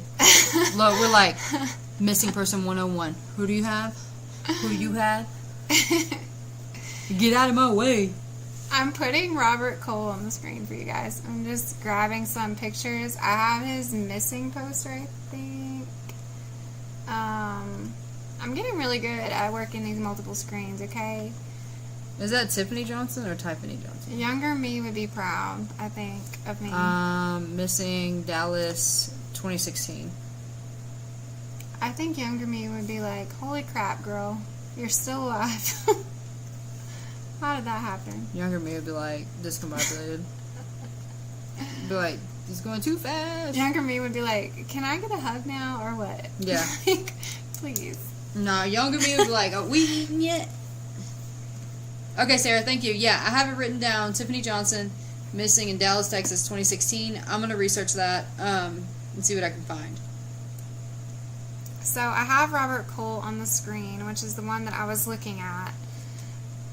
His truck is missing along with him. No public reports, police statements, family appeals, or missing person flyers say that it was located, abandoned, recovered, or found anywhere. It does remain missing. Well, he was a private trucker, but you would think that he was still on some networks, right? Yeah. Like, he would have to be hooked to some sort of network, right? As, like, a trucker to the radio station? I don't know how exactly Well, they work. yeah, and I mean, like, if you're picking up a load or whatever. Like, Yeah, you have to have yeah. some sort of radio. And you have to have, tracker. like, GPS and... Especially with what you're delivering, Yeah. right? They would want responsibility, or, know who's responsible for all the stuff they're delivering. Have y'all heard about... Did you write that one down? Tiffany Johnson? Yeah, it's Tiffany. Okay. Oh, Tiffany. Sorry. I don't have my glasses on. I'm like, what day is it? Hauling bees. Hauling bees? Bees? Dang. I think the CDL requires you... Yeah, so you have... Yes, he would have to have a log. He had a flat bed trailer. He had hauled bees. Oh, my God. Thank you for the follow, not the one. If it's an older truck, no GPS needed. They could log book. Oh, okay, yeah. Book. Yeah, it says he was self-employed. He had his own rig. I'm gonna see if I can find. No, he had inspection records. Oklahoma in June 2025 and September 2025 have been noted by researchers, but the truck was not recovered. Anyone? Wait, so September 2025, he had an inspection? It In says Oklahoma? inspection records, Oklahoma, June and September. Why am I having deja vu right now? I don't know. Hold on, I'm having deja vu right now. If the truck had been found, it would be highlighted in the missing person alerts, and it is not. Lisa said, what about license plate readers? Both Robert and his truck remain unaccounted for. The case is still open. It's open in Lake Havasu, but I could easily pull the report number and everything, so I can probably pull that up in their system. Matter of fact, we can just talk to Evan. Yeah. Because this is Missing in American Network. This is who we worked with Matthew Spencer as well. Oh, was yeah. Evan. So, And it looks like, yeah, they have the case too. Yeah, so Evan has the case, so we can always talk to him if, maybe we can help out. Whatever we can do. They checked the way stations. I will say, like, driving through Arizona, there weren't a lot of traffic cams. No. Which is because we were looking for them. Because we were like, okay, where would Matthew have gotten caught on the camera? And there weren't a lot, like, going that specific route. Not that I remember. Into there, yeah. I didn't see a lot. But it says, I don't know if that's accurate, but it says truck inspection records. Oklahoma in June 2025 and September 2025 have been noted by researchers, but there's no indication this means the truck was recovered. So I don't know how accurate that is that he actually had an inspection done in September 2025. Because that's a big difference. Because that's a pretty big difference. Last heard from in July, and then he goes through a camera or an inspection in September 2025. if that's accurate. I know we have, like, here in Colorado, everything's on camera. You could pull up a camera right now and look at the road.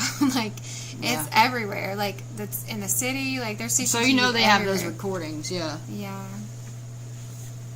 I'm trying to see what specific type of truck he has. Oh. Interesting. So do they not, when they do an inspection, do they not dock who's the truck? Or who is in the truck? Or who brought the truck? No, I'm kind of ignorant to that. I don't really know how it works. Yeah, I don't either. I feel like somebody would have to sign off. Yeah. Like who dropped it off or however that works. I wonder if there was like records of that. It says no specific make, model, year, color, or license plate or trailer details for his truck.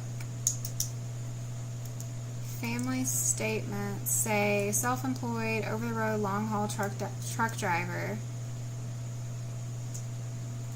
People repeatedly have asked year, make, model, color, what kind of trailer, what kind of truck, but the family and posters have not provided answers. So it was inspected, but no driver information because it said owner/lease company. The only indirect clue noted in discussions is that Robert was last seen wearing a black Peterbilt baseball cap, a common item for drivers who operate that brand. Oh, that's what Tyler had. Though it is not confirmation of the truck itself, so it could have been Peterbilt. Remember? Tyler had a Peterbilt. Mm-hmm. Or I think that was his truck brand. What the heck? It's a common one. What the heck? So, what does that mean when it pops up owner/lease company? Does that mean that it his truck, like that he owned? Because it said he worked for a private company, or was he self-employed? Yeah. So does that mean he was leasing the truck from like he was just renting the truck or like leasing the truck? But even that company should have the information of who's driving it. His mom said he leased it, which is interesting because they should have that information. But gosh, I that's know so it says weird. like they've asked truckers to keep an eye out for him, but without a description of his vehicle, it's kind of hard to do. What the heck? How do you not have a description if he's leasing it? There's records of it being leased. I'm confused. Okay, he was owner-operator, which means he owns an LLC, and this is what the truck is under. She doesn't know. This is odd. She doesn't know the company. This is weird. So, was he maybe just like on the road a lot and not close with his family? Yeah, like, this is weird. For them to know any details, or weird. This is weird. So, what did we say his last known location was? Do we know? She said he signed a 2-year lease. This is insane, y'all. I mean, I can kind of see, like, if he was on the road a lot, like, not knowing a lot of details, maybe if you didn't talk to him that much, but, I don't know. So, But honestly, self-employed, over-the-road, long haul, long distance, so he was gone a lot. Mm-hmm. He spent extended periods away from home, weeks, months at a time, which is standard. about every 3 weeks. Last known location was in Texas, which is consistent, and he was last seen in Phoenix, Arizona, June 2025, while working.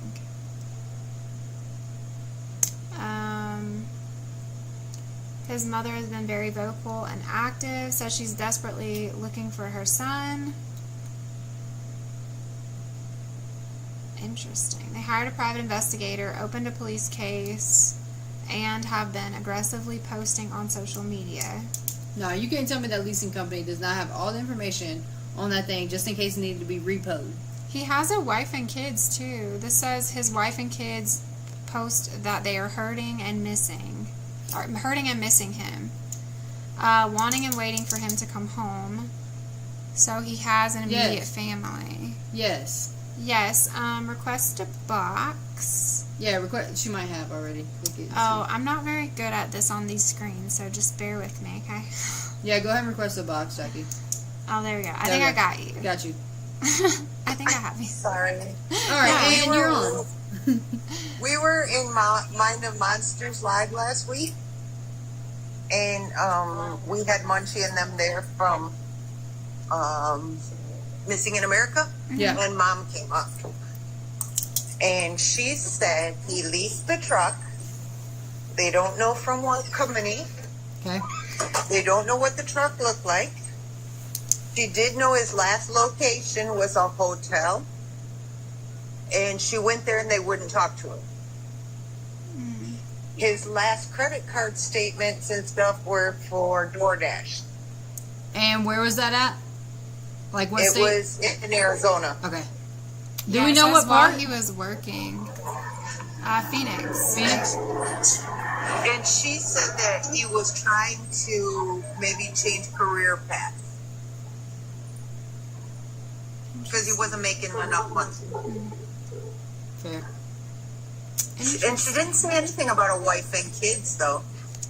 It's like there's specific social media posts that say like his wife and kids are missing him or want him to come home soon. Is what I pulled up.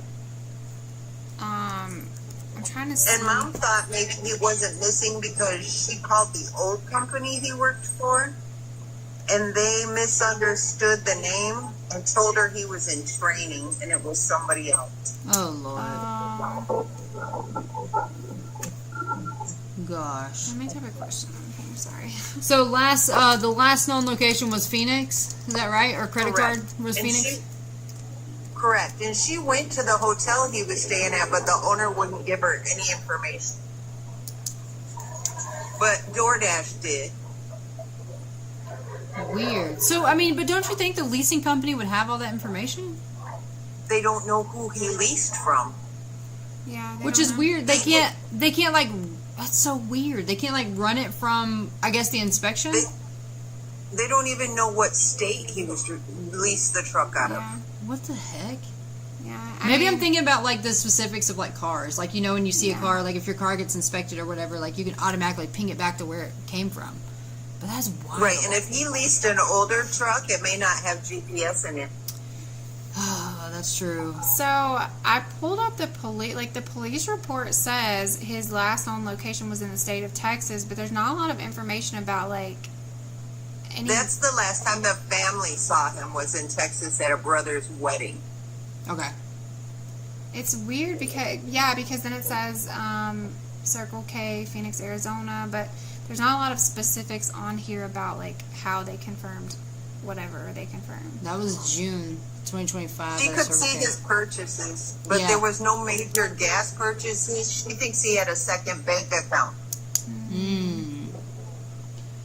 Well, I was just thinking, like, you know, whoever he leased the truck through, if he was gone with it and not paying for it, like, it might take They'd him be a looking while, for but him. they'd be looking for him. Like, it might take him a while, but Right. they would be looking for him, or for Oh, next yeah. of kin, or, like, something. I'm sure So they would have called his mom. that's a red flag for me Somebody. that they've Well, not. and that's why she doesn't know if he turned the truck in even. Yeah. Yeah. You know, I mean, I guess he could have turned it in and then went somewhere else, but also he could still have it. Do we know? We don't even know what state. That's right. We don't even know what state he leased it from, right? nope, she doesn't know if he released it in Arizona, Texas, or Oklahoma. I wonder what tags it had in that inspection. There's no tags listed. There's That's so no crazy. Yeah, there's no make, model, tag, color. There's nothing on there. Nope. Interesting. I'm gonna have to The mom dig. is real open to talking to people, though. Yeah. If you read to Missing in America, they'll give you her contact information. Okay. Yeah. Yeah, we will. I'm interested to dig on that because I'm curious what I can find. Yeah, we can talk to Evan. If you. Yep. Okay, please. I just wanted to give you what she told us. Yeah, thank you so much. We got everything written down on that. We'll contact Evan to see what he can, tell us, or we can contact the mom.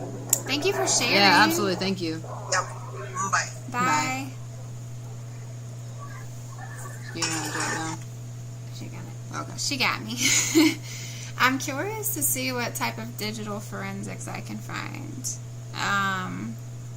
Just to see, because sometimes there's always a digital footprint. Yeah, Haley. What is it? She has another Arizona case. Ooh, Would you be yeah. interested in looking into? I don't know what it is about Arizona, but Arizona's so desolate. Like, it's so remote. I genuinely don't know what it is about Arizona. Yeah. Arizona's just like, I don't know what it is. It's pretty, though. There's a lot of pretty spots that we like in Arizona and Utah. Mm-hmm. But there's a lot of, it's a lot of, like, nothingness. We've said before, we've been driving through and we've said before, like, if someone was going to commit a crime, like... Utah. This is where they would be. I'm telling you, it's crazy. Nobody would ever find anything. Like what? Yes, Sarah, I have that one down. I'm going to look into Dallas, Texas. Do you want to type that in really fast? You spell it like this. What?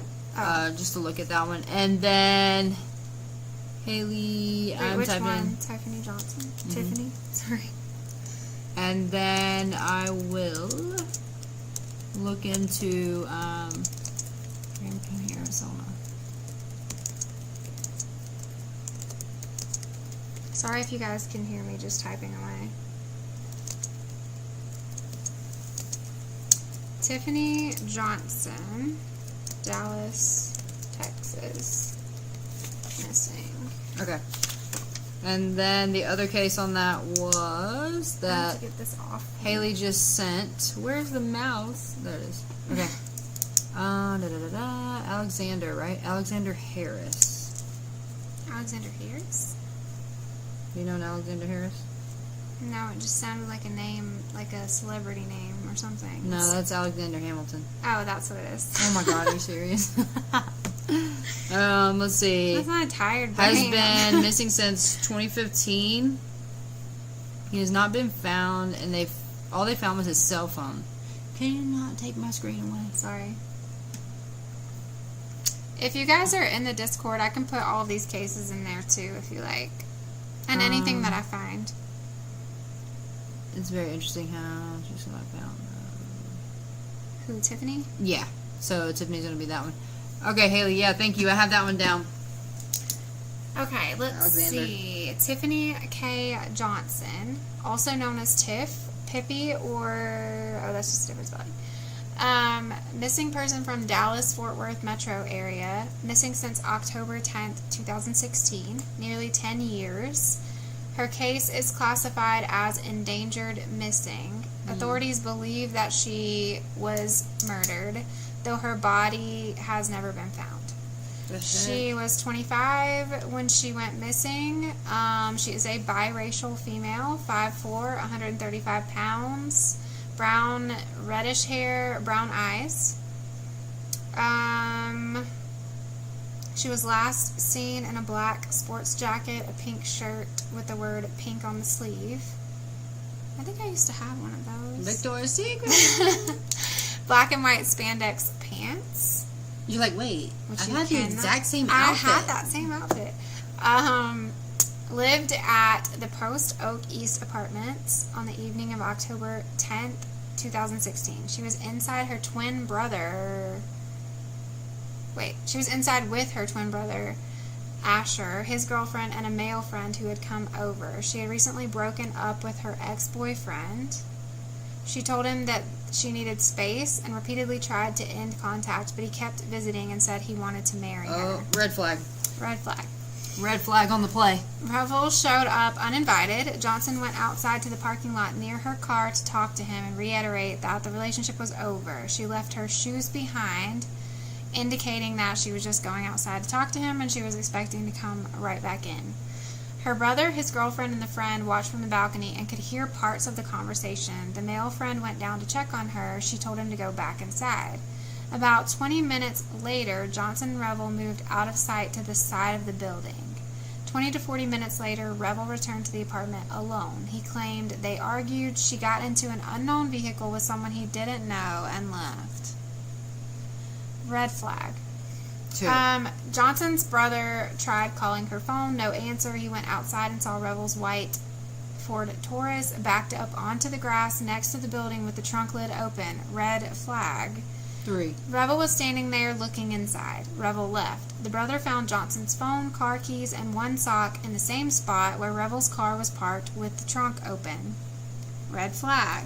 4. Her own car was nearby with the keys on top of it. The brother called Revel. He responded, "It sounds like you're blaming me for something." Police were called. Revel was told to return and arrived 25 minutes later, alone and sweating profusely despite cool weather. Red flag. About 90 minutes total since she had vanished. Police arrested him on the spot, impounded his car, and searched his parents' home, 20 to 25 minutes away. In Revel's parents' backyard, they found the pink shirt that Johnson wore that night, a bra with the clasp stretched completely out, and a Fitbit watch with a broken clasp. No blood at the apartment scene, no Johnson DNA found in the trunk. Revel's car tire tracks matched the grassy area. Her phone went silent immediately after. Revel was charged the next day with kidnapping, later upgraded. He was the last person seen with her. He had a criminal record and was on parole. He was convicted in 2019 of aggravated kidnapping after a trial, sentenced to life in prison, not eligible for parole. At sentencing, prosecutors introduced evidence of a pattern. He was the last person seen with her. He was the last person seen with another ex-girlfriend, Talibat Islam, who disappeared from Fort Worth on January 16th, 2006. Red flag, 4,352? Yeah. They had a young son together. Johnson reportedly did not know about the son or prior disappearance. So his future girlfriend didn't know that the prior girlfriend had also gone missing. Yeah, she said that he did it before to his baby mama. A private investigator believes her body is near the apartment complex. Cell tower data from Revel's phone placed him in a specific wooded area, Crooks Lane, 2 miles from his family home that night. So do we need to take a underwater camera? Shall we take the underwater camera? But you don't even think it would have washed up by now? It's Arizona, right? Like things. No, this is not Arizona. Sorry. No. Sorry, I'm still in Arizona. No, so volunteers searched over 100 square miles of North Texas wooded lots, fields, and brush for years. Recent searches in 2025 and 2026 focused on Cooks Lane area based on the cell phone pings. She has never been found. She was unaware that he had a prior relationship where the girl had gone missing, that he had a kid. She didn't know any of those things. But Revel is the common denominator in both women's disappearances. Oh, yeah. He definitely did it. So the question is, where is she? Interesting.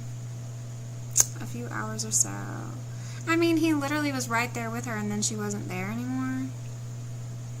They searched the lakes around the apartment. What's crazy is she still hasn't been found. So I'm wondering, what was the name of the apartment complex? Up there.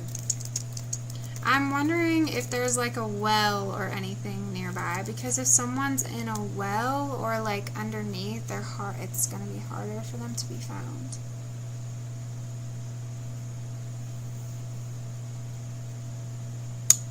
Crazy. Post like up. Literally 90 minutes. How do you Post up. Yeah, how do you strategically do that? 90 minutes? Unless you just go. tossed it somewhere where it was just somehow never be found. But he had his trunk open, which makes me think that he did put her inside. He took her somewhere else. Probably the same place. Well, I don't know. Was the other girl found? Everyone knows he did it, but he still hasn't confessed. I'd be willing to talk to her family. What kind of a person do you have to be to, you're spending life in prison now. Why would you not just give her family peace? You already know what you did. Do they I wonder if they... See, my thing is, here's another thing. Here's another thing with law enforcement, and I wonder if this could happen. If you believe that she is somewhere around the apartment complex, it's been since 2016. We know something deviant has happened. So could you not send cadaver dogs? Just spend one day with cadaver dogs, a few of them, searching around all the apartment complexes and all the surrounding areas. Is that possible?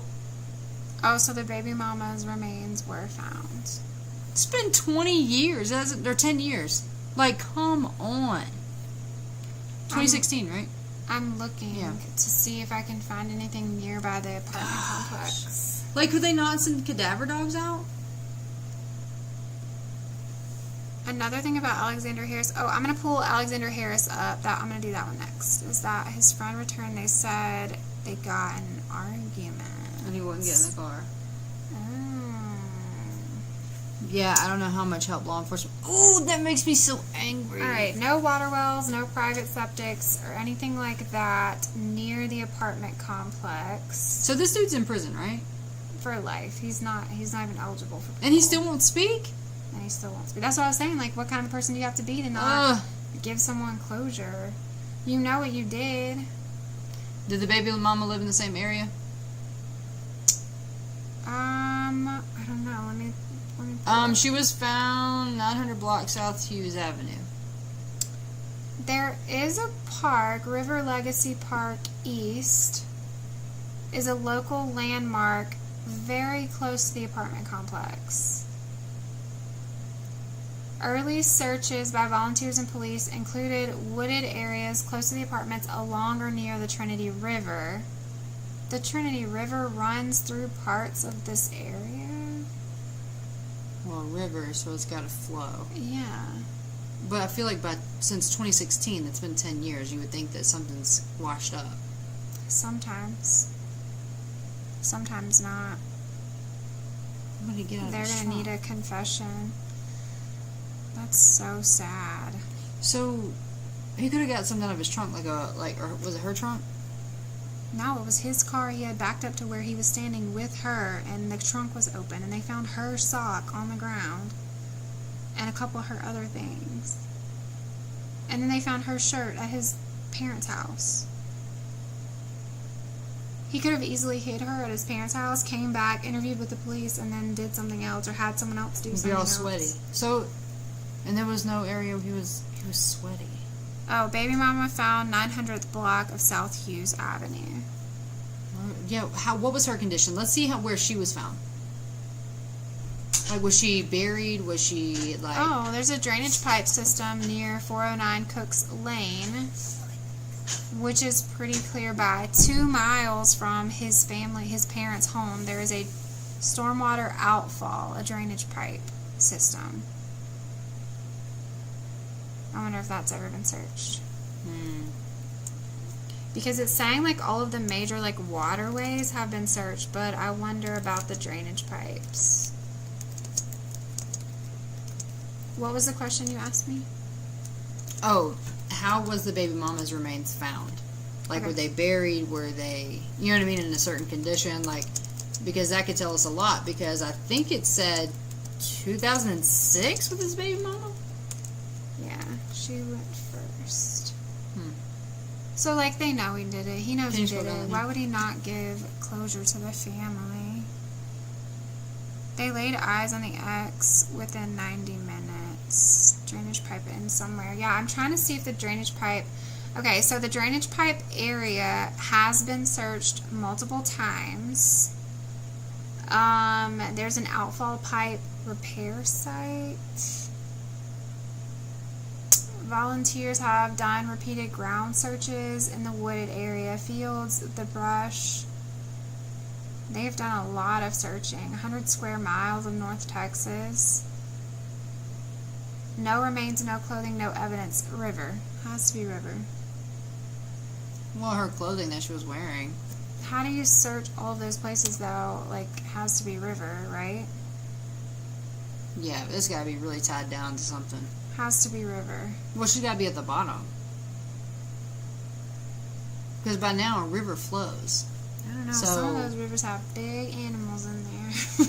True, but, I mean, but he can't guarantee.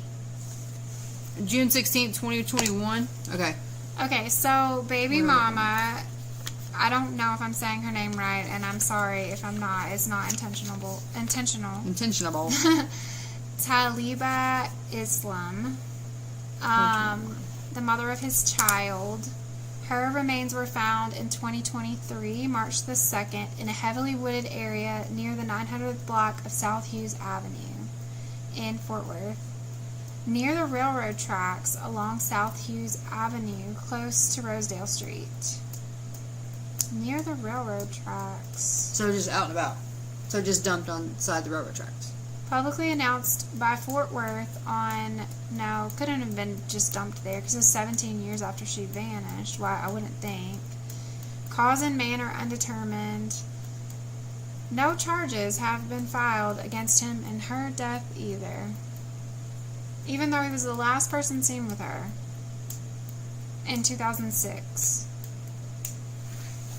Remains found by that, so they just, what? Like, just, they eventually come to surface, or, like, they were buried. That's close to her parents' house. How close that was to where Tiffany went missing. Yeah, see, that's what I was thinking, too. She left with someone out there. I live along the Mississippi River. Most bodies eventually surface miles down the river. Yeah, see, that's what I was thinking. But, like, if it's been since 2016, like, something would have happened. Somebody's never surfaced. So do you think that's because, like, there's something tied to them, like a weight? Something could eat them. Like, there's that too. There's some, y'all, I know this firsthand because I actually saw footage. There's some really big catfish. Oh, yeah. I'm not kidding. That could swallow you whole. There's also some really big gators and other things, like, but there's some really big catfish, like, on the bottom. Big. Oh, yeah. Like bottom feeders. Big catfish. Bull sharks can go in rivers. Bigger catfish than you would ever think existed in the world, and it's scary. That's true. I only know that because I saw it. That's so disappointing, bro. Okay, so baby mama's remains were found about 12 to 15 miles from the spot where Tiffany disappeared. So pretty close in the area. Not too far. It still says it. So about 15-20 minutes from where Tiffany disappeared is where baby mama Taliba was found. Neighboring cities. Official reports and news coverage say that Taliba's remains were found in a heavily wooded area. They do not say if they were buried, if they were... They don't say any specific details about, like, how they were, but it was a little bit of a wooded area and says they were exposed. So they could have been, like, washed up from, like, being buried. Carrie, side note. Heavyweight, overcast, a day that's an overcast, fish along the bank. What? So can't catch one. Fish along the bank on an overcast with a heavy weight. Good bait.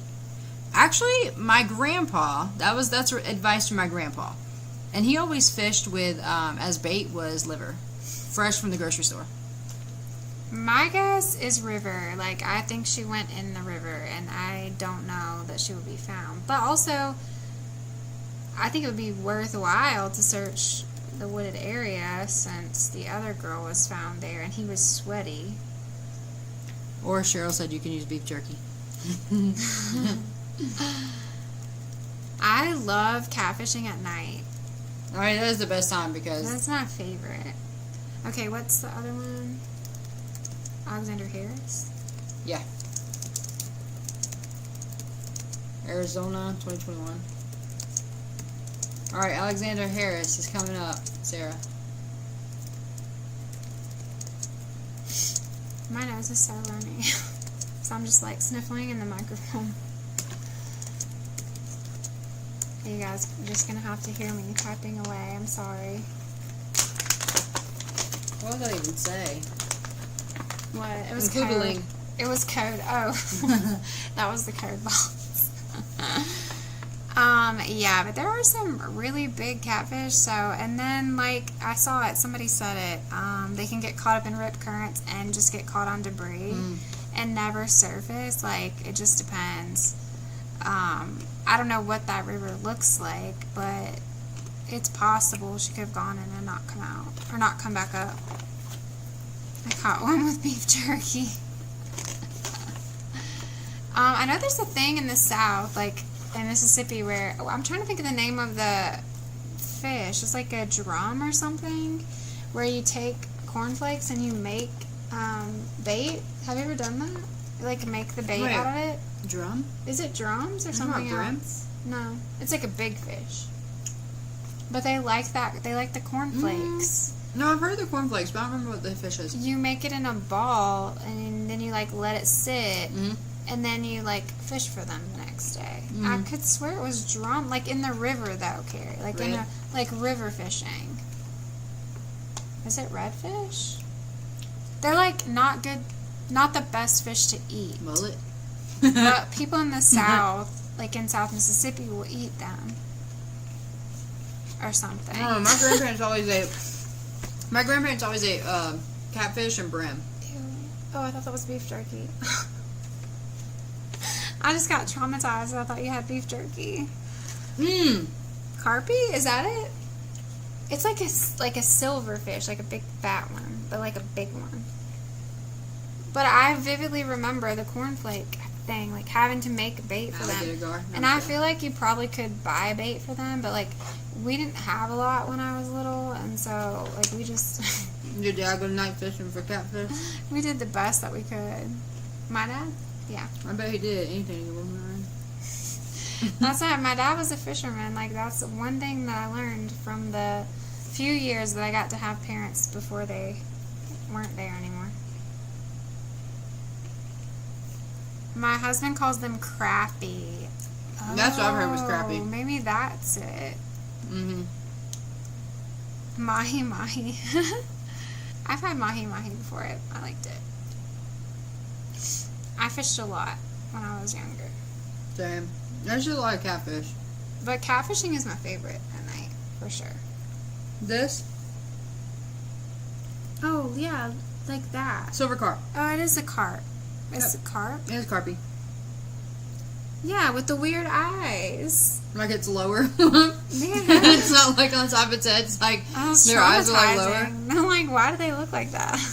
Yeah, it's like the silver whatever carp. Like a big, I think, but do I they did that. call them something else sometimes? I Like thought it was crappy. drum or something? Let me see. I don't know. It's like not a delicacy. It's like not the No. fish you would want to eat. No. hold But on. people eat them because, you know, like in the South, it's a lot of like poverty, like in some of those areas, especially like a long time ago, like a lot of poverty, and so they eat some interesting things. This is a drum. Oh, maybe, I don't know. That's a freshwater drum in Illinois. But this, So it's either a carp or a drum. that's a drum. A carpy. I just remember that bait See? didn't smell good either. They have different fins, a little bit different fins. I just remember them being silver and fat, like big fish. That was probably Big the carp. fish. Okay, so I have Alexander Harris pulled up. Who requested this one? Sarah. Sarah Oh, requested Alexander Harris. 28-year-old white male missing since 2021 from Klondike, Arizona. Big head. Where's Klondike, Arizona? Big Hey, head. Vanessa. Oh, this I'm sorry. If I was underwater and that thing came towards me, I would Sarah die. requested Dallas. Sarah requested Dallas, Texas. Dallas, Tiffany. Texas. Okay. Haley requested. Haley requested Alexander Harris. Mm-hmm. Got Did it. Leah? Rufus says, hey friends, digging the glasses. It looks like that. I don't know, but they look the same to me. Okay, 28-year-old white male missing since June 15th, 2021 from a remote Deer Creek mine area in Klondike, Arizona. I know I didn't eat my last one. His case remains open, endangered, missing with the, I don't know if it's Cochise or Cochise County Sheriff's Office. 5'7", 135 pounds, slender build, it says that. Brown hair, green eyes, with a wings tattoo. Nickname is Alex. No permanent address at the time. She said you said it right the first time. Oh, he lived on the streets or couch surfed, but stayed in close contact with his father. He left his father's home in Sierra Vista, Arizona with one friend for geocaching. We used to do that. That was fun. In the remote Deer Creek Fire Mine area. They got into a verbal argument. Oh, I remember listening to a podcast about this one. On the way to Vegas to get Callie. I think that's where they're headed. They don't know. No. Who did the podcast? It was someone that we haven't heard before. It was a man one. Oh. So they went geocaching. They said they got in an argument. The friends left. Yeah, his father made a podcast. Alex refused to get in the car and walked off, stayed behind. The friends left without him. 2 days later, the friend showed up at his dad's house or apartment and said that he left Alex in the desert and didn't have a cell signal to call for help or notify anyone. The story raised immediate red flags because nobody in the family knew the friend very well. The friend then fled and is now incarcerated on unrelated charges. Alex has never been seen or heard from again, and his phone has been radio silent. Extensive ground searches and rescue operations by police and volunteers have happened in the Graham counties. Turned up only his cell phone. They found his cell phone in a vacant campsite. Nothing else. No clothing, wallet, belongings, or signs of foul play or survival. His father filed the missing persons report. His mother, Deborah Harris, brother is Brian Harris. The family is extremely active and vocal. His father says he still has recurring nightmares about going to look for him and not being able to find him. Yeah, so I remember listening to the podcast because they were like have no idea what happened. Little known details. The friend that was with him was not a close or well-known associate of the family. They didn't know him very well. They were suspicious of him. The friend's no cell phone signal excuse was especially odd because he had visited that area for geocaching before, which requires a phone and a GPS. The case went cold March 29, 2024, but a new detective was assigned in 2025. They said that they are using technology without giving specifics. Alex had told his dad where he was going. He was communicating. Even though he was transient, he always communicated. And only his phone was ever recovered. No sign that he tried to hike out. Oh, it was the Vanished podcast, episode 395. Okay. Yeah. So if you want to listen to it, it's the Vanished podcast, episode 395. No charges have ever been filed. He's still missing nearly 5 years. And that's it. Anyone with information, contact the sheriff's office. What the heck? So I wonder what the friend was arrested for. The friend, shall I say. Oh, it's me, William. Hi, William. I know, I noticed your profile picture. I can't even see. I don't even have my glasses on. I'm like, I don't know. They still haven't found that little girl from Mystic Woods Camp. Oh, I remember that, actually, Carrie.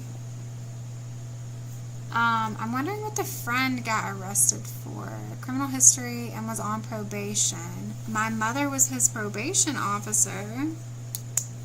What? Oh, Jason Allgood? Jason Allgood. What? So, let's see. Why does that sound familiar? Allgood. I don't know. That last name sounds familiar. The friend that accompanied him said it was a verbal argument. Alex wouldn't get in the car, which doesn't sound right. After he talked to police, he fled and has since stopped cooperating with police and hired a lawyer. He is now incarcerated on unrelated charges. I want to know what the charges are, though. So no remains. No, nothing. They haven't found anything but his phone. What charges was the friend arrested on? Jason Allgood. She said she can't remember the friend's name, but she can ask the mom. Ask her Let mom. me remember the friend's name. I know it's weird that it's like not listed either, and I'm trying to find the charges and Was he a minor though? At the time? could have been. Specific charges that he was arrested on were never even released. Like, there's nothing. He was a minor at the time. And they only refer to him as the friend. There's nothing, so he must have been. Which, I mean, if he wasn't charged with anything, like, weird.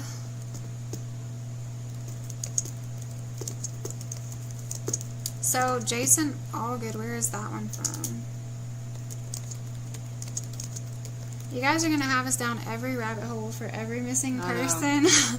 If you see us tomorrow and we're, like, all crazy and, like, don't have any hair. Alaska. Okay. I might have heard this one. I might have heard of it. That last name sounds really familiar. I remember the Alexander Harris one.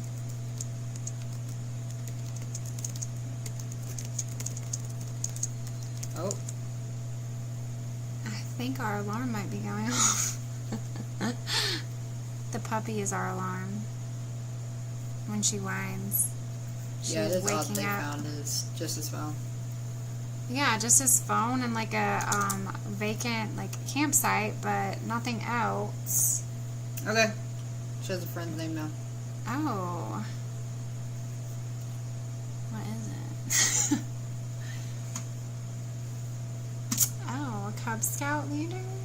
I just saw an LDS. Yeah. Me too. Timothy Broyles. Hold, please. Let me pull up my secret Mascatool. Nah. I bet I can find what Timothy was arrested for.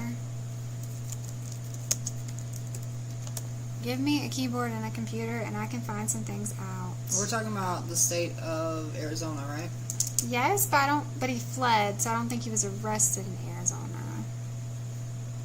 Let me see.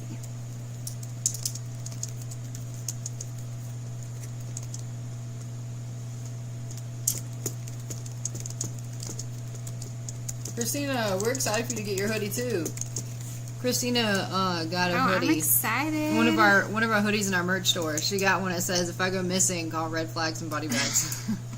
I checked on it too, and it said it had shipped, so you should have it soon. Soon. I'm excited for you. I need to order us one. Yeah. They're really comfy. So if Yeah. you guys like merch, hoodies, if you like our name or whatever it is, feel free to check out our merch store. Our link is in our bio on our TikTok page. The hoodies are so comfortable. Yeah. So I have like the pink one. She has one that says "Silence is not consent," but and then I have a pink one, and it has one of my art pieces on it. But they're so comfy. It's actually one of my favorites. Yeah, we have some with our logos on it, and then we have some like advocacy pieces. But yeah, it's really cool. We're actually making some merch with Callie, which is our mascot, our little Bernadoodle. I'll show you her in a minute. So remember I said give me a keyboard and a computer and I can find anything? The friend that was with Alexander Harris, Timothy Broyles, was arrested in Arizona in 2023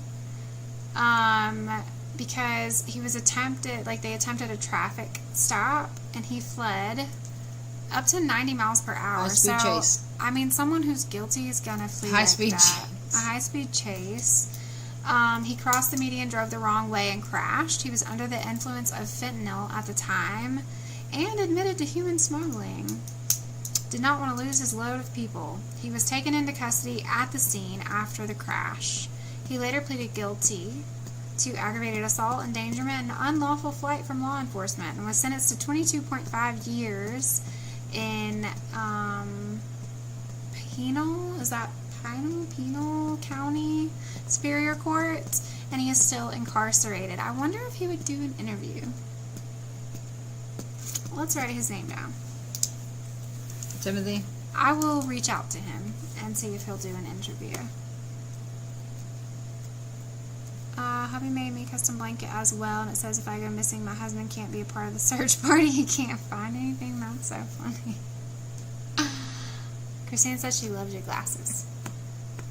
Thank you. These are my blue light glasses. So, if he'll do an interview, I'll drive to Arizona. Yeah. He might. Well, now they can do like fancy FaceTime ones too. Because they have all these iPads and stuff in jail. True. What was I doing? I forgot. I All lost my good. train of thought. Oh, okay. Thanks. Alright, Jason Allgood. Jason Daniel Allgood, 36-year-old U.S. Customs and Border Protection officer who disappeared in June of 2010. While fishing alone on the Chilkat River near Haines, Alaska. His case is presumed accidental drowning. His body has never been recovered. They declared him deceased for legal purposes. 36-year-old white male, 6'2", 220 pounds, described as a dedicated family man, active in his church and community. He lived at the 38 Mile area with his wife Jennifer and 3 children. They had moved from Idaho to Haines in 2008. Oh, so there. His wife and children left the day before for a trip outside to the lower 48 states. It was rare for Jason to go outdoors alone. He usually did family activities. On his day off, he told a friend he planned to spend the day subsistence fishing by himself. He also posted his plans publicly on Facebook. He retrieved a subsistence fishing net from a home he had helped a friend with one previous year, but had recently bought his own from a home last seen by Mary Ripley. He drove his 2005 Kia van to a popular fishing spot on the south side of the river downstream of the bridge. He parked the van, changed from tennis shoes into boots, walked about a half a mile along the water's edge, wading waist deep while carrying the net, a cooler, and his backpack. He staked the net in the river. The area has fast currents and dangerous backwash, described by troopers as a washing machine due to conflicting currents from the 3 rivers meeting. He was believed to be wearing green chest waders. The next day, his van was located nearby. The fishing net was found staked in the river. His boots were found. His backpack was found. His wallet, digital camera, and tennis shoes. Only one set of footprints led into the water, and none came out. Christina, 2010 in Alaska. Alaska State Troopers were notified. Immediate searches involved Alaska State Troopers, local fire, 4 riverboats, helicopters, private airplanes, and the Division of Parks staff. The river was dragged with probes and grappling hooks. A pair of hip boots were found floating near 6.5 Mile. Searches were suspended when water levels were too high and resumed when they dropped. No signs of foul play. Evidence strongly pointed to him entering the river to tend to the net and being pulled under, but they never found him. They dragged the river and everything. The wife requested that he be pronounced deceased for legal purposes. They had 3 young children. He volunteered as a Cub Scout leader. His best friend testified at the hearing that survival was not really possible if you knew Jason. I guess maybe saying like he couldn't swim that well. So they declared him deceased. Even though it's been ruled accidental, and it still appears in missing persons databases and unsolved disappearances write-ups because they never found his body even after dragging the river. That's weird. So what's in there they could have eaten? Probably a lot of really big things. You know, like is there something in there that could have like And a lot of people say that it's unusual for an experienced fisherman in great shape to vanish so completely with only footprints. And all of his gear was left behind. So he's legally deceased and has never been found. Well,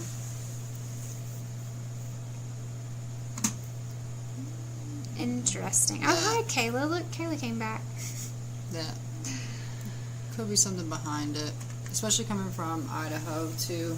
There could be a bit of a deeper tie. It's also odd because they said that he wouldn't normally go out and do something like that by himself. Yeah. And then he posted it on Facebook to say, like, I'll be here. this is where I'm going. It's just, that's kind of odd, I think. want? But, like, also I don't know him, so I don't know if that would be his normal behavior, but it doesn't seem like it would be based on what I'm looking at. Yeah. He has ties to Russia. Oh, so, okay. That's what I was wondering, if there was, like, a deeper tie to something that he's in, because he's part of LDS, which, that's fine. But, like, he's part of LDS, so he moved from Idaho to Alaska. From But also personal experiences, I know people that are LDS that have moved from somewhere to Alaska, and sometimes it could be there's deeper ties. There's something deeper there. Well, it may not have anything to do with he it. was a U.S. Customs and Border Protection officer. So that could be why the ties to Russia too. So he could have gotten himself entangled in something and been forced to post that on Facebook and say that that's where he was going. But that is weird. I agree, Vanessa. It's a little odd. Okay, guys, I have to go get the puppy. Which, don't worry. Did you hear Callie? She's awake. So she's awake. I'm gonna go take her outside really, really fast, and then she's gonna hop on live. Okay? She's gonna come say hello to you guys. I just have to run her outside because she's got a little bladder. If you haven't met her, she's super cute, but she does have to go immediately outside as soon as she wakes up, or she'll potty everywhere. So she's going to take her outside. I agree with this, though, Vanessa. I think this is a little odd, just the circumstances around it. I'm curious. I want to look into all of these, though, because if there's any, place where we can take our underwater camera and look, I'm down to do that, because we didn't get to do a lot of that, because when we went to look for Matthew, the weather, it was so muddy and so bad, we couldn't get in anywhere. So I would be interested in doing that. There's a lake in Vegas that we were talking to Kayla about, that we were thinking about dropping the camera into just to see. Just got a replacement phone. Am I a mom? I am a mom. Yeah, and his waders were found without him in them, which I guess, if you're in the current, they could have been pulled off, but it is a little odd. The whole thing is a little odd. A little strange. Callie is our dog, though. Callie is our puppy. We're dog moms, and we're also human moms. We have teenagers. Okay. Teenagers. Scary. Very scary. Okay. Very terrifying. Oh my gosh. Welcome in, Callie. Oh my goodness, you better give me It's kisses first. She might be a little wet because it's raining outside. Welcome in, Callie. Say hello to everyone. Say hello. Say hello. Oh my gosh, yes, she's ginormous. She's 20 pounds. You say hi to everybody? Say hello. I told her earlier that I can't carry her, but maybe 2 more times, and then she's going to be bigger than me, and I just can't do it. Everybody said hi, Callie. Everybody said hi. She's like, where's the food? Right. She's I woke up, where's the food? You say hi, everybody. So I took a good nap. I need to know where the food is ASAP. Is it raining? Yeah. Guys, we're supposed to get 5 to 10 inches of snow tomorrow in May. Look at this big And Callie's excited because she really likes the snow. She loves the snow. Loves the snow. She loves the snow. What's the matter? You want to get some water? Yeah, it's actually supposed to snow tomorrow Get some water. and the next day. Oh, she might be thirsty. Oh, come on. Or she's just wilding out. She just wants to go play. She's like, I need to run. But yeah, it's supposed to be like, what, 5 to 10 inches tomorrow, and then 3 to 5 the next day, I think. We're under a winter storm warning in May. And we had the warmest winter in, like, history or something. We did. It was now literally I like think it's summer. snowing. It's been summer this winter. And now it's winter this summer. Yeah, they say they normally, though, Colorado normally gets like a crazy snow. Like their last snow day is usually on Mother's Day. That's like normal for Colorado. I was told that when we moved here. Yeah, They were like, same. the biggest snow I remember was on Mother's Day. I'm like, great. And that's very common.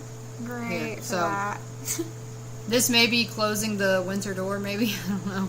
They're saying, though, because it's been so warm here, that it's going to be, like, not usual snow for Denver. It's going to be, like, wet and heavy snow, and there's going to be a lot of downed trees and power outages.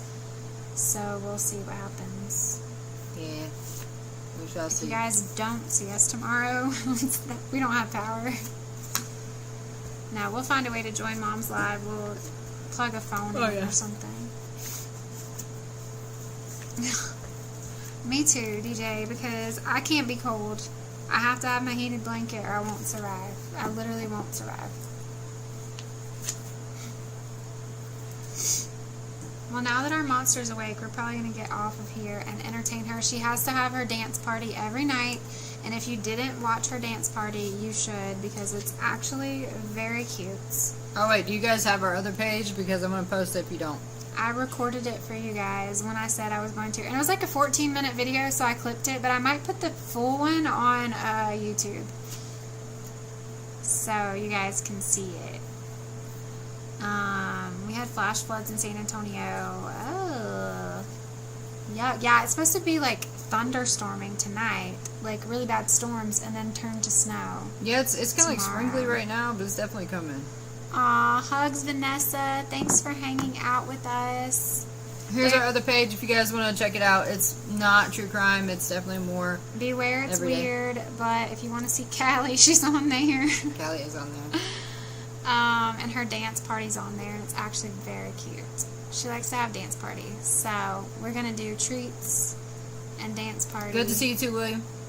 Good to see you, William. Life has been crazy. This is our first time live since last week on Wednesday. Yeah, thank you all for being here. Thank you for being fabulous and supporting what we do.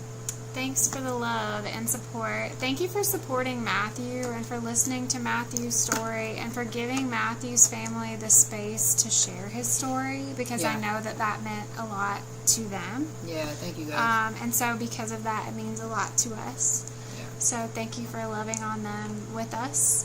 And if you have a chance, I don't know if you know who Mom, if you know Mom, but it's Mind of Monsters, and Kara was saying that she's going to have a candlelight vigil tomorrow for Matthew. On her live. I'll post the details on that when I find them, and that's where we'll be tomorrow. So Thank you, DJ Deb. We're going to try our best. Keep going. We're trying. Eventually, we want to do this full time. This is going to be our full time gig, so we are doing our August. best. Yes. August Yeah. will be Mom the is real. fantastic. Mind of Monster, she's fantastic. Such a good person. If you don't know who she is, go follow. She's amazing. She gives a lot of herself to missing people, and She's a really good person. is very selfless. So, We support Mom. but we will be there to join that tomorrow. We hope Yeah. to find you guys there, but if we don't see you there, we'll see you on Wednesday. We have a really freaking awesome podcast episode ready to record live. I'm actually very excited about it. So you guys come back on Wednesday, and we're going to Yes. record it live. So you guys get to hear all of our bloopers and all of our mess-ups and crazy words we say backwards. The story and the stuff that we found, though, it's really good stuff. So it's I'm really excited about it. Yeah, I am too. It's part of our new series for May, which is Minds in the Mirror, so it's like the psychology behind killers and what happened. So yes, it'll be open to everybody on Wednesday, DJ Debbie Deb, and it's going to be a good one. I'm excited. We have it open to everybody for the month of May, right? What are we doing? Well, we did it for April, but we might extend it. We might extend it to the month of May because I really want you to hear this. Also, our discount code for the merch store is active. I activated that for you guys. I did send a message out, but just in case you guys didn't get it. So that is for all of our Supermans? It's for everyone. The code is, like, it's on the website. You just have to log in. Everything is 10% off right now. What? Everything in the merch store is 10% off. Guys, go check out the merch store. Go check it out. Okay, I haven't added the Cali merch yet, but it's coming. I need to do that. The Cali merch is coming, okay? And if there's anything you guys want, like a little bit different, or you want us to add like a certain product or something like that, feel free to let us know. We can make something happen. Yes, please go check out the merch store. Link is in our bio. Check it out. Tell us what you think about our merch. And definitely come back Wednesday. Carrie said extend for a while, please. We got you, Carrie. But yeah, so Wednesday's going to be freaking awesome. I'm excited about it. I was actually really fired up about the episode today. Ooh, she said fired up. I was fired up. So you can kind of say if they like psychology.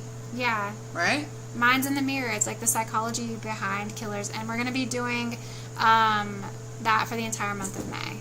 So all the episodes for May will be, because May is Mental Health Awareness Month. I don't know if you guys know that or not, but so yeah, it was formed around that. Yeah. And Carrie, Monday is always going to be Missing Monday, so yeah, Mondays. More of this for sure. Absolutely. But thanks for hanging out, you guys. Also, don't forget tomorrow is MMIP. That is Missing and Murdered Indigenous People. What they're doing is they are wearing red tomorrow to bring awareness for that. So if you want to participate, just wear some red tomorrow. Or wear your Red Flags gear because it's already red. They wear that too. Got a red flag on it. But thanks for hanging out with us, guys. We love you all. We appreciate you. We will see you on Wednesday for a great episode. Yes.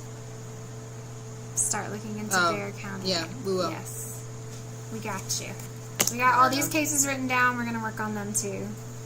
And coming soon to a city near you, we will be fully on the road in August, and we will be actually working the cases in real time, and you guys will get to see everything. Yep. So, right there with us. Ready for that. Yeah, but we love and appreciate you guys. Thank you so much for all the support. Check out the merch store. Tell us what you think.